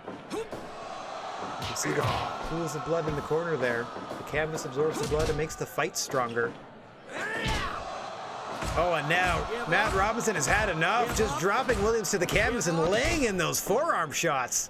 Oh, but you can see how badly Robinson's still bleeding, but on they fight. Nice spin kick there. Now off the ropes. Big drop kick to the face. No, knee to the side of the jaw this time. You can see a drop kick to the face off the ropes. Benu. Mickey Williams back in control just like that. Give up. Trying to pull on the long legs of Matt Robinson and dislocate them out of that hip joint. All that pelvic pressure. Now, Matt Robinson rolling through again into that beautiful armbar maneuver, but unfortunately too close to the ropes. Now this the deadlift, dropping Matt Robinson on his head and shoulders there, and back to the fork goes Mickey Williams, his most effective maneuver by far. All that blood has been rushing into the eyes and down the chest of Matt Robinson. You can see now he can't even pull off that Northern Light suplex into the armbar. Oh, sit out Dominator! We're going to get Matt Robinson patched up. Should they end up victorious in this one, do not worry. We're going to get them stitched up for the second round. Back spin kick and a beauty there. 2 in a row by Robinson. 2 gentlemen slugging it out center of the ring. You see Mickey Williams trying to back Robinson into that corner. Discus lariat from Robinson cancels that. And Robinson trying to... Oh my gosh, I was going to say trying to close the deal, but an iron claw into the face by Mickey Robinson, who's drinking in the jeers from the crowd, stepping on the bits of a Matt Robinson, and now off the ropes he sends him. Kitchen sink knee lift. Hitting it with everything and the kitchen sink. And now a deadlift from Matt Robinson! Oh, he can't get in position though. Oh, he rolls him over. Another hook kick to the side of the face of Mickey Williams. Fights back to his feet, air raid crash, scoops him up. Trying to get him positioned away from the ropes, hooks the leg deep. 1, 2. Mickey Williams out at 2. Big suplex there. You can hear the effort he puts into that, sending Williams out to the floor. And now Matt Robinson with a chair, beating Mickey Williams to the punch. What's good for the goose is good for the gander. Oh, missed. Missed wildly with a swing. You can see the inexperience of Matt Robinson using weaponry like this. Meanwhile, Mickey Williams just picking his shot with that kendo stick and now body slamming Robinson onto those chairs. Again, drinking in the cheers and jeers of the crowd. As this fight continues on the floor, no countouts or DQs, anything goes until they get back into the ring. And Mickey Williams knows it. You can see he's just stepping on the head of Matt Robinson there to squeeze more blood out and onto the wood floor. As Robinson valiantly fights on for over 13 minutes now. Matt Robinson has been bleeding profusely, and now you see Mickey Williams with his standing Cobra clutch. Robinson barely able to fight out of it and roll his way back into the ring. This thing might be over before long. Robinson may have played possum there a little bit. Suckered Mickey into getting back outside where he can whip him into the guardrail. What's he setting him up for on the floor there? On the unprotected wooden floor. Oh, he can't. He was trying for that Northern Light suplex again and couldn't get it done. Spiked with a DDT. Is Matt Robinson? Sit out, Dominator!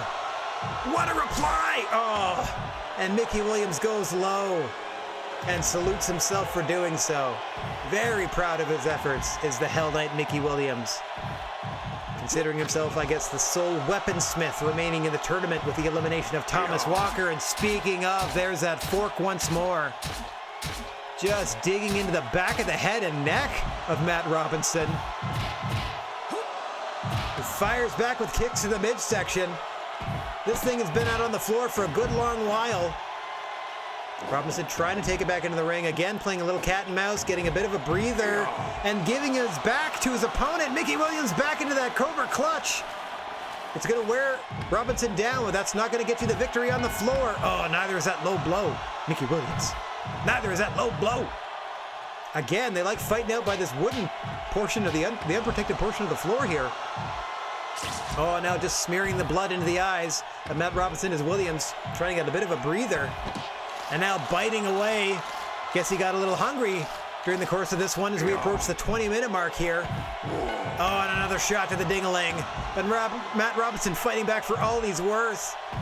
This is by far the most intense first-round matchup we have seen. They just keep getting tougher and tougher to these bouts. And we have the semis and finals to go.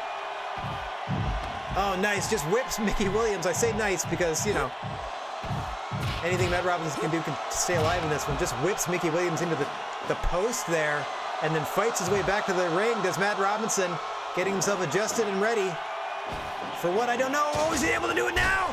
Roll through into the armbar, and that's it! Matt Robinson taps out Mickey Williams. We're going to get medical staff to Matt Robinson immediately after 20 minutes of bleeding. But what an effort by the divine Matt Robinson. Oh, 97%, you're darn right. With that rolling cross arm breaker tapping out Mickey Williams.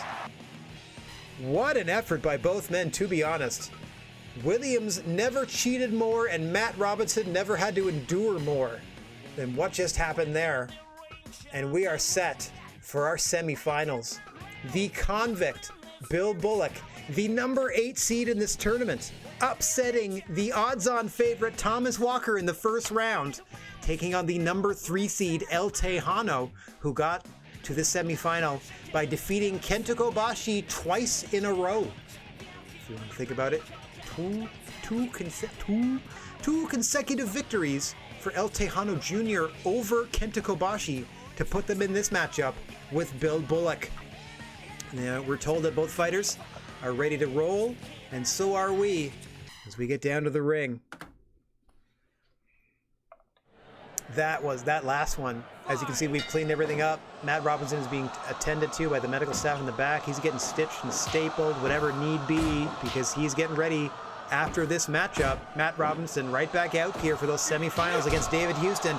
Big knockout shot immediately from Bill Bullock. Couldn't take advantage, though. Too close to the ropes. He saw El Tejano scramble free of that pin attempt.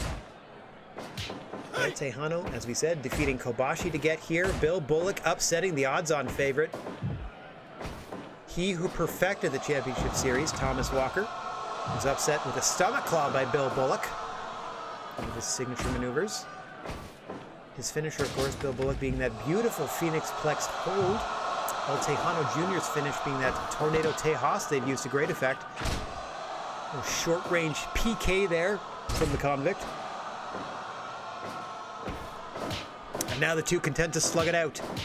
Tejano trying to work his way toward the center of the ring there, and you see he does. Gets Bullock down in the center. Now sending him off the ropes. Nice clothesline there. Now quick leg bar. Trying to slow the pace of things. Both men surviving grueling first-round matches. Thomas Walker and Kenta Kobashi, respectively, certainly didn't make it easy on Bill Bullock or El Tejano Jr., but they were victorious. And so they fight on. Nice snap suplex there by Bullock. The ultimate underdog in this competition for sure. Only able to scrape together 2 points throughout the duration of the GWA Championship Series. But here, on the night of the GWA Championship Tournament, Bill Bullock looking to shine. But El Tejano with a Tornado Tejas across the knee, looking to end the night of Bill Bullock early. 1, 2, no! Bill Bullock barely able to roll that shoulder. Things looking a bit dire for the convict.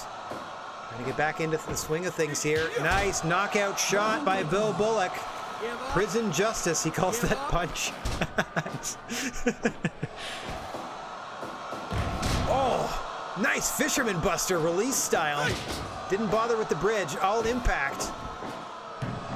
Tejano, though, weathering the storm.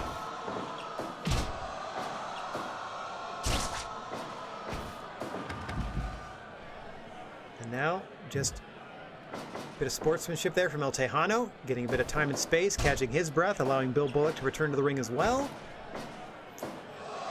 And, oh my, Tejano may have just needed that extra breather, knowing he was going for a triple power bomb into a deep cover. 2! Bullock out at 2. Barely out at 2. Oh, got stopped in the midst of that discus lariat. Nice defensive work by Tejano. Telling Bill Bullock to bring it on. Once again, now just muscling him down to the canvas, trying to position him for something. Again, it's really difficult to get your opponent properly lined up in the northern and southern quadrants of the ring. It's really easier to do east and west if you're trying to come off the top. Big black hole slam there by El Tejano Jr. Firmly in command of this one to this point. Into the cover, 2. Bullock out again. Reversed off the ropes. Bullock is sent and is down with a clothesline.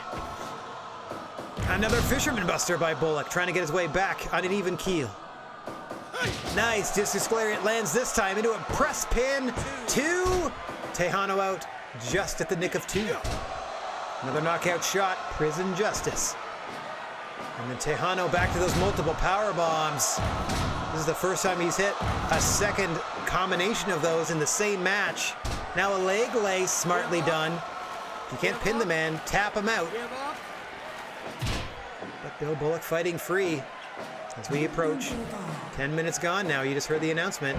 Big black hole slam, center of the ring, into the cover. 2. Bullock barely rolls the shoulder at 2.9, and he's dropped immediately with a fist to the face. 1 to the back of the head. Drops him again to the canvas.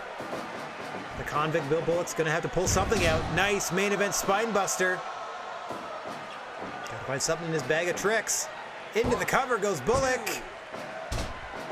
Easy kick at 2. Didn't even hook a leg. Oh, into a tornado Tejas. Across the knee of El Tejano Jr. into the cover. Bullock out at 2 again.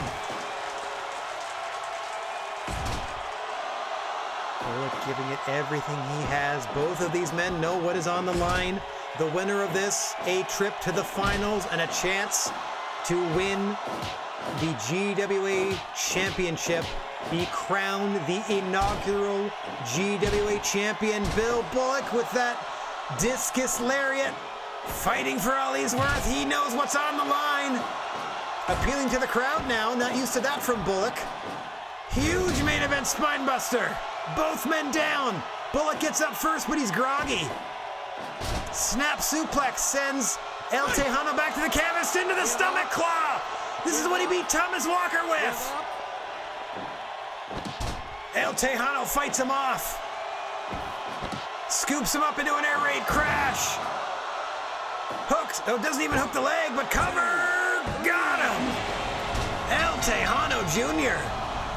making it almost look easy. Bill Bullock not quite up to the challenge. El Tejano into the finals. A really solid 92% on that one. Okay, well, I can tell you we're not going to be we're still probably going to be the last.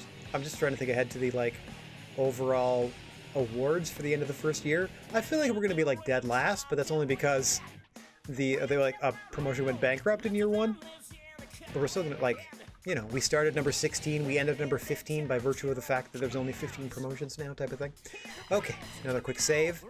And now we're going to look to send the second competitor to the finals where El Tejano Jr. awaits. Matt Robinson has been patched up. David Houston has been rested. We are ready to roll.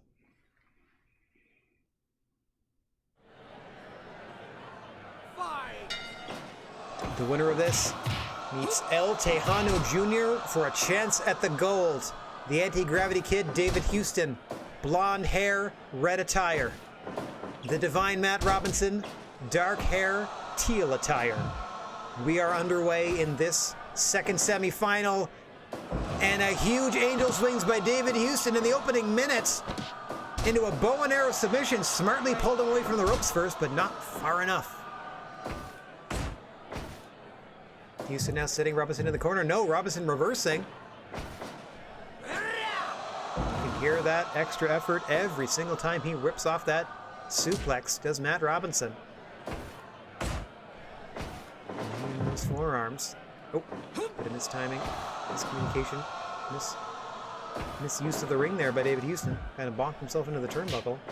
Able to recover though, at least momentarily. That's the move that won Robinson his last match. That beautiful float over into the cross arm breaker, but too close to the ropes. Shoulder tackle takes Houston down. Now Robinson gets rejected when trying to fight Houston back to his feet. Houston will come back to his own accord, but sent straight back down by Robinson and then followed up with a double stomp. Houston now looking to get back in the swing of things on the offense. Nope, fought off again to another cross arm breaker.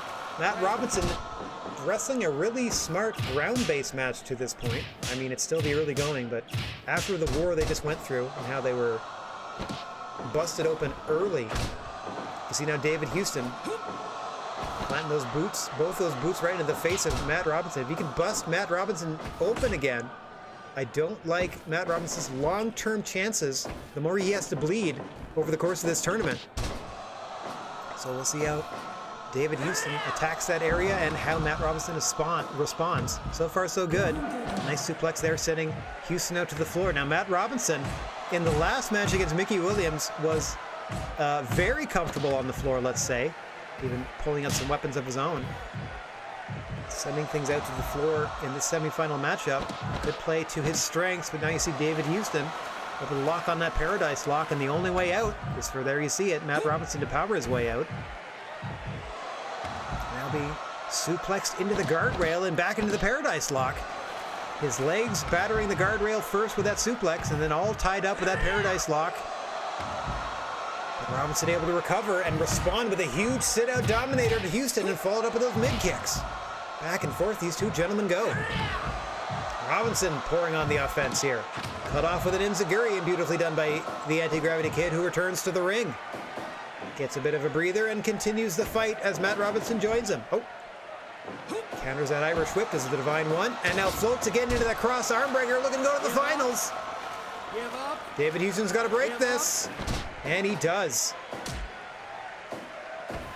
Houston going back to that beautiful armbreaker, and, Robinson going back to that beautiful armbreaker. And you see Houston again misjudging the distance between himself and the turnbuckles there, just throwing himself bodily into the wrong corner. Allows Matt Robinson to get the advantage back. Huge running knee all the way across the ring. Make it 2. And now Robinson just manhandling Houston, positioning him in the corner. Feeling real confident is the Divine One, with a couple of kicks to the back of the head to the Anti-Gravity Kid, David Houston. And now some to the midsection. Matt Robinson senses he's on his way to the finals.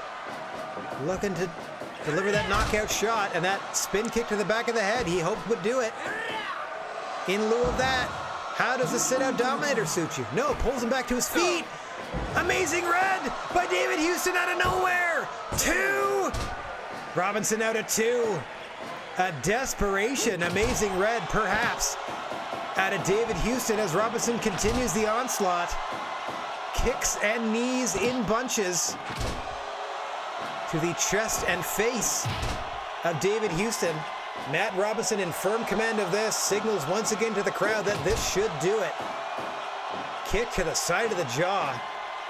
I gotta tell you, Matt, if you think this is the end, you might want to attempt a pin cover instead of just kicking them and picking them back up. Up top he goes. Diving elbow drop, small of the back, it landed that time. Nicely placed. But he gets hit with an angel's wings for his troubles. David Houston out of desperation. La Magistral! 2! No! Robinson out at 2. Houston backs him into the corner, but he gets laid out with another sit-out dominator and another vicious kick to the back of the head of David Houston. Robinson's got no finish, though. He's got to do something to put him away. Slams him toward the center of the ring. Again posing to the crowd. Maybe appealing too often as he's easily dazed. Pop-up Frankenstein, a roll-up. 2! Houston almost stole it there. Nice flipping dropkick there to the chest of Robinson now. Things starting to go Houston's way. Robinson trying to fend him off with these kicks and chops here. No, no, no, says Houston. With that super kick. Into another angel's wing, center of the ring. La Magistral, 1, 2, no! Robinson just able to escape. Houston looking to the crowd for answers. Oh, unable to hit the divine intervention is Robinson. Rolls through into the arm breaker again, center of the ring, that's it! Matt Robinson, weathering the storm and applying that beautiful float over cross arm breaker once more, on his way to the finals to face El Tejano. Ooh, nice. Good gracious. All right, well, even if this final match is a stinker, in terms of match rating, we're fine. We're going to be great.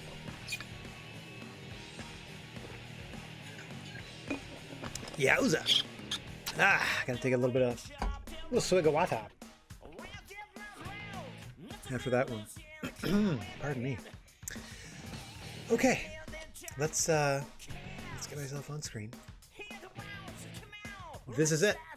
This is what we've been building for all month, essentially, as this is our 4th week.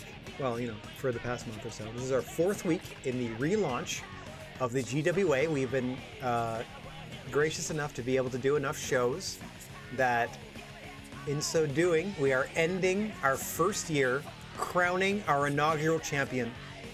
It is either going to be El Tejano Jr.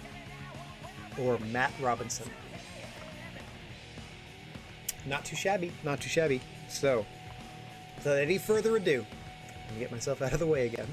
Just wanted to be on screen for a second here. Boink. And let's get down to the ring to crown the inaugural champion of the Gnarly Wrestling Aisle. All right, let's get down there. El Tejano Jr. in the blue corner, I'm going to say. Matt Robinson in the red. That could be wrong. Let's find out. I think it's El Tejano in blue. No, opposite.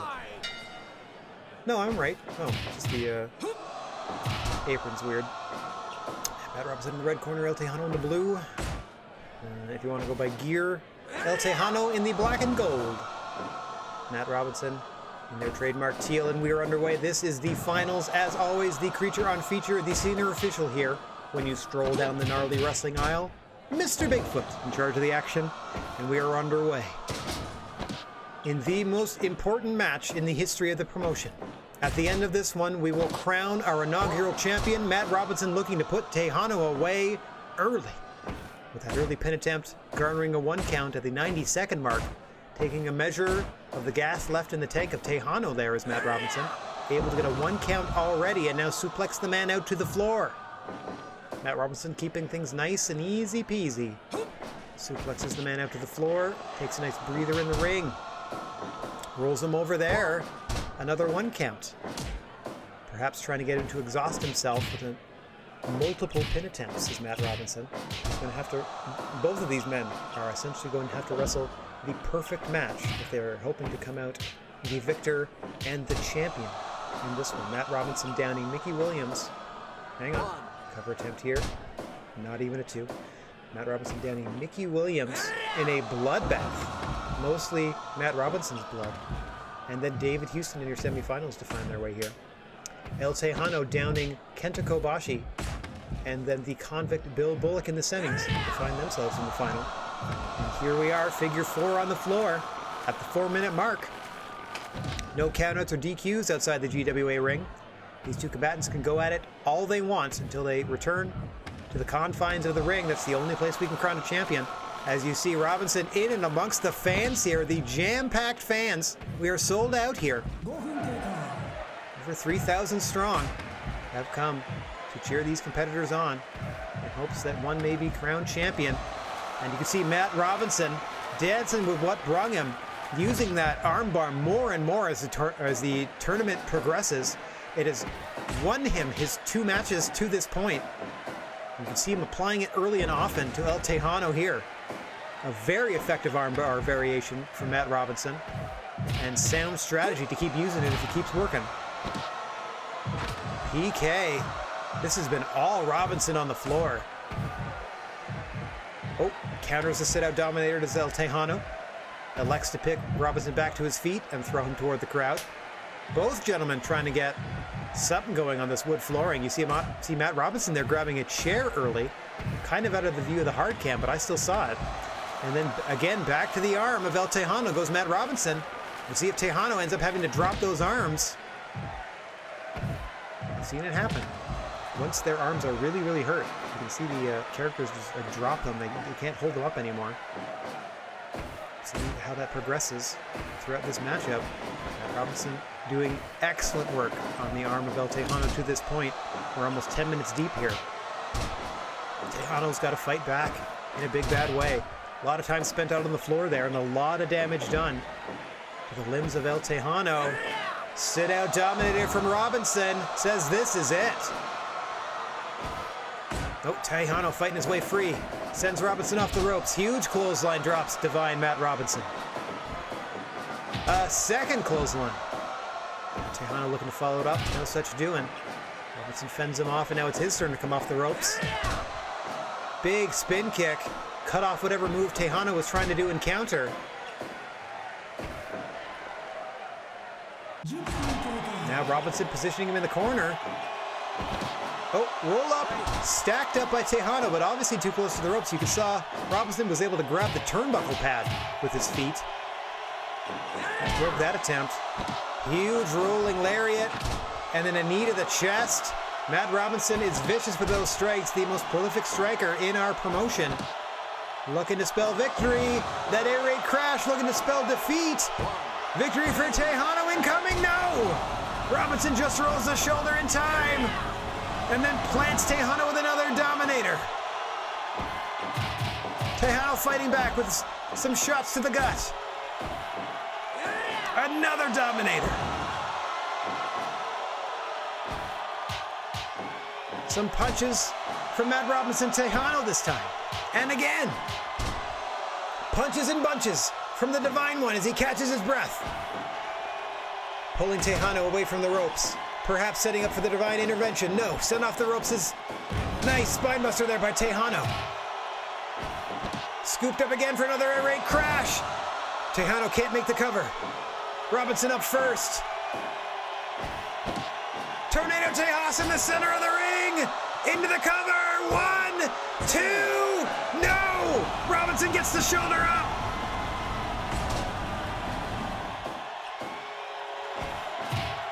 Divine intervention to tell Tejano Jr. Rolls him over. 1, 2. No! Tejano kicks out. A second divine intervention. Again, he rolls him over, but too close to the... No, he's out of the ropes. Oh my gosh. A 2 count again. I thought he was too close. I thought he was going to have to break it. Big black hole slam in response. Tejano covers. No, Matt Robinson out at 2. Putting everything he has into that suplex, as always, is Divine Matt Robinson. Now he grounds it with a sleeper, and that's it! That is it! Divine Matt Robinson is your inaugural GWA champion!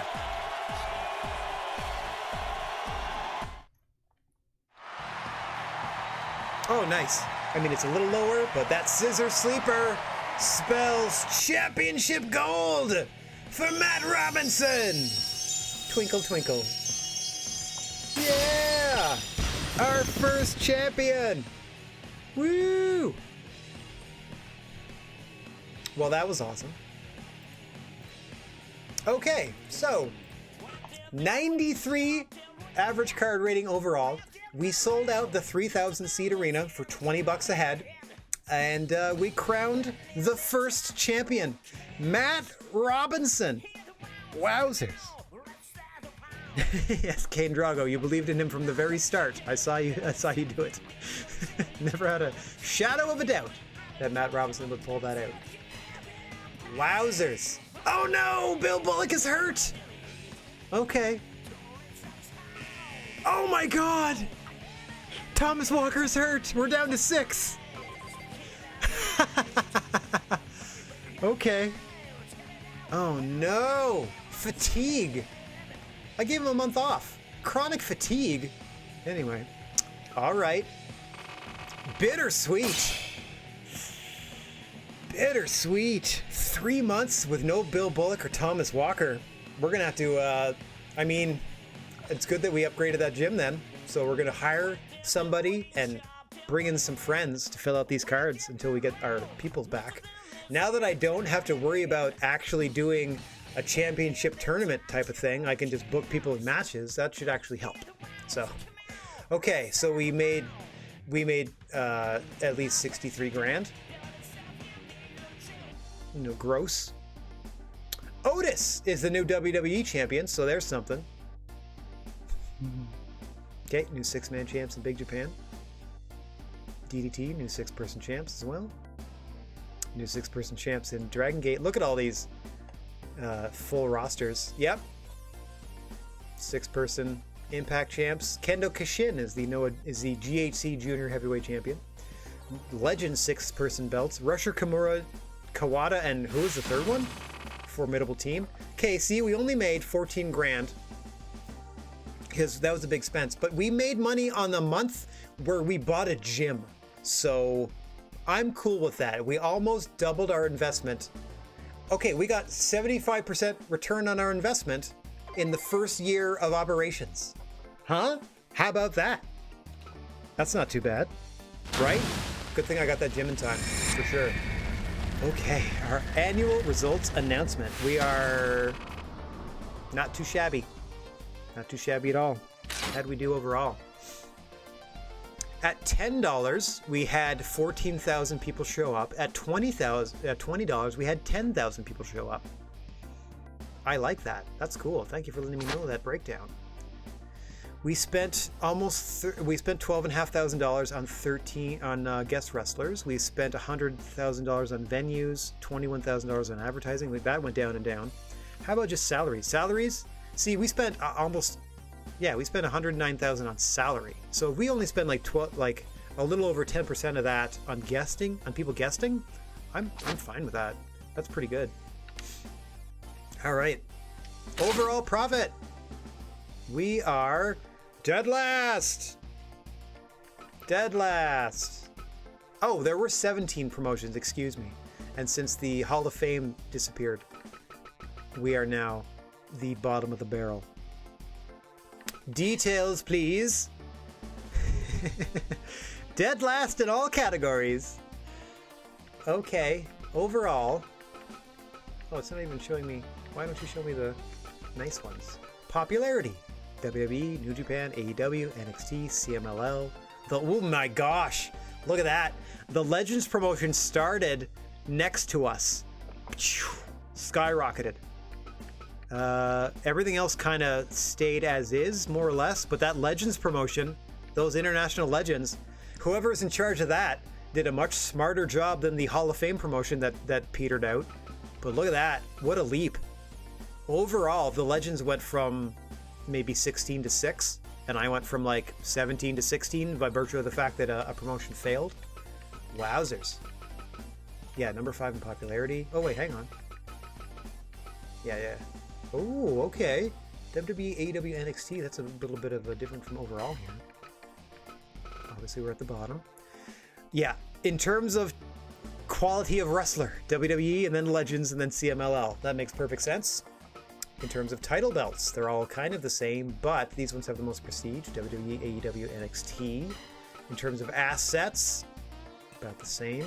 In terms of the gym, they did well, and we are the worst because we just started with all of that. We just got our upgrades. We're just officially really a promotion now. We have a champion. Pretty solid though. Overall, look how much further behind. We're a third of the way to our closest competitor, but I am in this for the long haul, so that's not a problem. Yeah. What do we do? Title belts, ranking. See, let's see who's our biggest mover. Dragon Gate. Oh, Dragon Gate went from what? 13 to 12. Impact fell because they had those troubles with like James Storm, and then like Ken Shamrock left the promotion, etc., etc. Noah went up a bit. GCW stayed the same.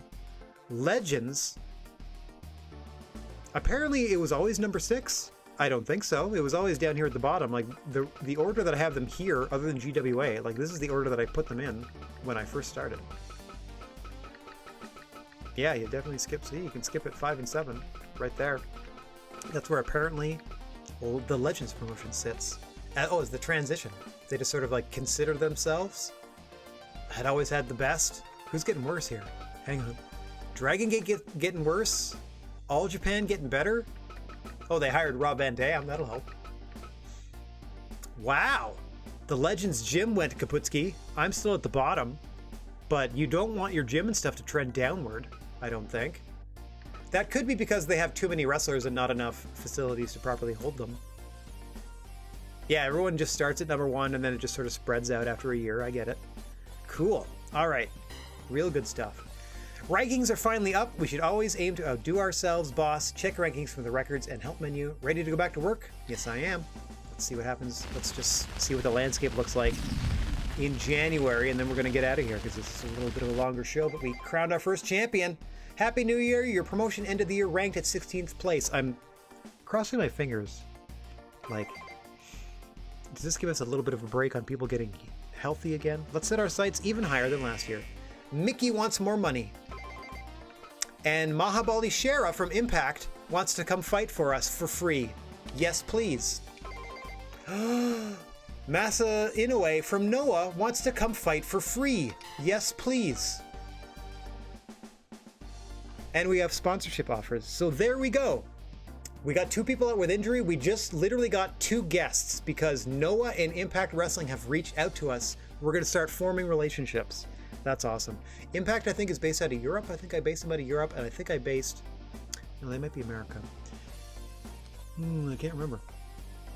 I definitely... Like, Noah's definitely Japan, though, so we're slowly but surely getting out there. Okay. Sponsorship deal. We only have 1 taker, and Kenta Kobashi is full speed ahead with this endorsement. Big thumbs up, says Kenta. Okay. Burning Hammer right in the center of the ring. Oh, nice. Any restrictions? Cost of... Oh, no. Any restrictions. Okay. Average match evaluation must be 50% or more. Match evaluation. Does that mean at the... I think that means at the end of a show. Like, at the overall, it has to be 50 up, which is, you know, understandable. 1minuteparking.com. I wonder if... And I've never tried this. The order in which you agree to these, do you think the order in which you agree to these changes where they show up on the ring? Or is it always going to be the Jumbo Mart will be on the turnbuckle, I mean on the post, and then King's Place Sports will be on an apron, and so on and so forth? Or is it like, first thing's an apron, yeah, Impact is in Europe, I thought so. First thing is an apron, second thing is an apron, third thing is the... Oh no, there's inner turnbuckle, I think there's post, and then there's aprons, right? So there's still those 3 slots. I don't know if selecting them in a different order puts them in different places, because honestly, this is the most striking of the 3 logos. I would like yellow aprons, just because it would be fun. Okay, let's just try this. This one first. See, because you're doing it in a certain order, right? It's gotta matter. Okay. I'll try. If I do this one first, even though it's the tiniest one, but if I put that first, maybe that gets them the apron contract? I don't know. Let's try it, because I've had these before. I've had some of these before, for sure. Like Jumbo Mart and King's Place Sports, but the 1 minute parking one is either new or I just didn't pick it before. All right, goods is cut. Cost of goods is cut by 10%. Cost of renovating the training center is cut. That's nice. And that's our only sort of benefits other than a little bit of cash. Sub-sponsors. Yeah, see, putting them, like, layering them like this, I think it gives them more of the real estate on the ring. I'm not sure, but we'll find out. I love it. If I can get the Burning Hammer logo, which has a lot of red and yellow in it in the middle, and then this red and yellow and black around the aprons. It's not the color scheme I would have picked, but at least it sort of like matches. We'll find out. Okay, $8,300 a month coming our way. So that is most of our salaries covered. It'll take time for us to stand toe-to-toe with the big names in the business. Let's take it month by month and work smarter, not harder. That's what we've been doing, by and large. A sponsorship contract is a major first step. Once we're popular enough, the big companies will be banging down our door. You hear that? Opportunity's knocking. Let's make this year one to remember. Okay. Now, what I always do before I do anything else is my management. Training center, let's do our maintenance costs. I also need to talk to Mickey Williams. Were they the only one that wanted a raise? Mickey Williams for sure. No problem, buddy. Oh yeah, you can make a grand. There you go. How's that? And I can't remember. Let's go to personal advice on trust. Who else? Jack Howard. Apparently I think they deserve more money given their popularity. Maybe it's time to reconsider their contract. Okay. This is the first time I've done this, so let me do human resources. I know it was Mickey Williams for sure, but if Jack Howard is also having troubles, we're going to give you a little bit of a bump as well. As much as we can do. Okay. Now, no scouting. I'm not, other than doing the maintenance, I'm not, oh, let me check my merchandise. Not too shabby. Sold all the snacks and more than half of the goods in the first month. So I'm going to leave that to roll to month 2. And I might just produce snacks again. If we can sell out 1,000 snacks in a 3,000 seater, I think we're okay. And now we have, as I said, $8,300 a month coming in. So that's going to be about, a little over half of our expenses now. Good stuff. Oh, let's check this. Oops. Records and help. Wrestler stats. How's everybody doing? Oh, there's Matt Robinson. Not doing great. Not doing great at all. Oh, gosh. Yeah, Walker's out for 3 months. Oh, wow. Bullock's all sorts of beat up. Out for 3 months. Good on you, though. Like, nice job. Everyone loves me. I got nice trust. But Peeps is hurting. So what I'm going to do is we have 2 friends in for the next show. We got 2 people hurt. I'm going to hire somebody. Most likely I'm going to try to hire Ilya Dragunov because they put on some awesome matches in their limited stint here. And if they turn us down, there's always Mad Polly or Brian Milanis, who would work for Peanuts and put on decent matches for us. Beyond that, I might, because everyone is so, like, trashed, I might, and I'm hoping this helps them, like, put them in tag matches with, like, Matt Robinson can pick a partner, and El Tejano can pick a partner, or maybe I'll do El Tejano. I can't do Walker, they're hurt, type of thing. So, anyway, Thomas Walker, after that sensational performance throughout the entirety of the GWA Championship Series, gets injured in their first round loss in the tournament. Chronic fatigue, I think they said it was. So they're out on doctor's orders for 3 months. Work themselves like a dog. Okay, and then we can finally look at the original champions. The original inaugural GWA champion. Look at that beautiful belt. Matt Robinson. The first crowned WWE heavyweight champion. Otis with the Smoking Skull belt. Apparently John Cena's one half the tag champs. Bianca Belair, your junior champ. Oh, we got so much going on. El Desperado is the IWGP champ. Taka Michinoku, your IWGP junior champ. Jericho beat Big Swole for the AEW Heavyweight Championship, sure. Matt Jackson beat Serena Deeb for the junior belt. Okay. Brian Kendrick defeating Ember Moon for the NXT Championship. Nina Samuels, the original champion of their junior belt. I'm just looking at the singles titles. Mephisto. Oh, this one's bouncing around a little bit. Espirito Negro lost to Niebla Roja, lost to Atlantis. Daisuke Sekimoto beating Kazuchika Hashimoto for that one. Tayuka Nomura is the junior champion and has been always. Nino, still their champ. Fabio Apache beating Tito Santana, not the Strike Force Tito Santana. PCO beating Brody King. That would have been a good Haas fight.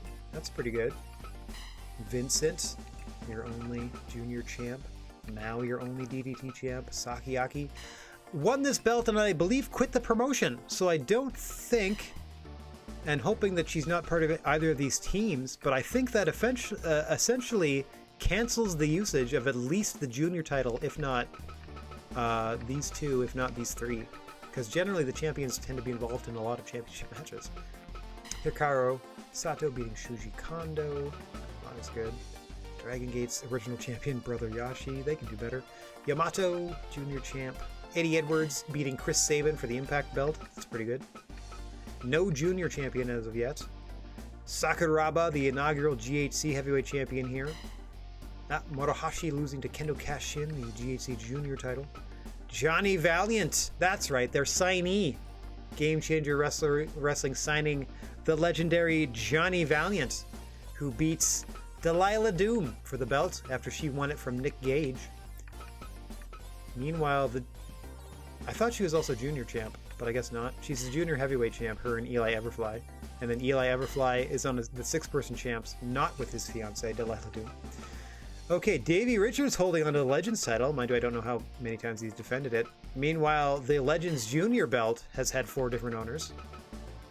Takaiwa to Donovan Morgan to ODB to Suwa. That's cool. Batista.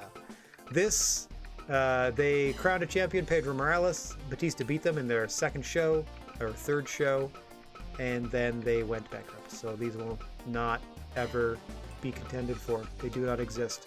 Just the Hall of Fame belt is out there somewhere. That's so cool. Okay. I got a whole year to do stuff. I got a lot of thinking to do, and we have all the time in the world to do it. That completes the first calendar or in-game calendar year of the GWA. And to be honest, looking at my calendar, we're actually close to a full calendar year of coming to you weekly and showing these, which is pretty cool. Actually, I think it works out to the week after or 2 weeks after our big charity stream is our 1-year anniversary. Anywho, let me get my big dumb face on screen here. So I can thank everybody for watching, no matter where when you happen to be. I'm wishing everybody out there chill vibes. Let me scoot over a little bit. And for the moment, non-contact high fives. If you find yourself in possession of a plethora of positive energy, please share it if you can spare it. And don't forget about your old pal, the Silent G, Rad Gnarly, saying so long for now. We're going to be back Friday afternoon at 2 p.m. Eastern to potentially bring an end to both the game and the City of Rapture in BioShock 2. Until then, TTFN, let's go ahead and find ourselves somebody to spread a love to. Well, there we go. Dr. Cat Builds hasn't been up in a while, or I haven't been live when they've been live in a while, so let's give them a nice little raid. It's been a while since I have raided them. Alright, let's do that. Get ourselves all set up. And thank you very much, everybody, for watching. Let me get back to the proper screen so I can hit this button and see that it's working well. Ta-ta for now. Hopefully I see you tomorrow afternoon. If not, thanks for spending the time with me. You did.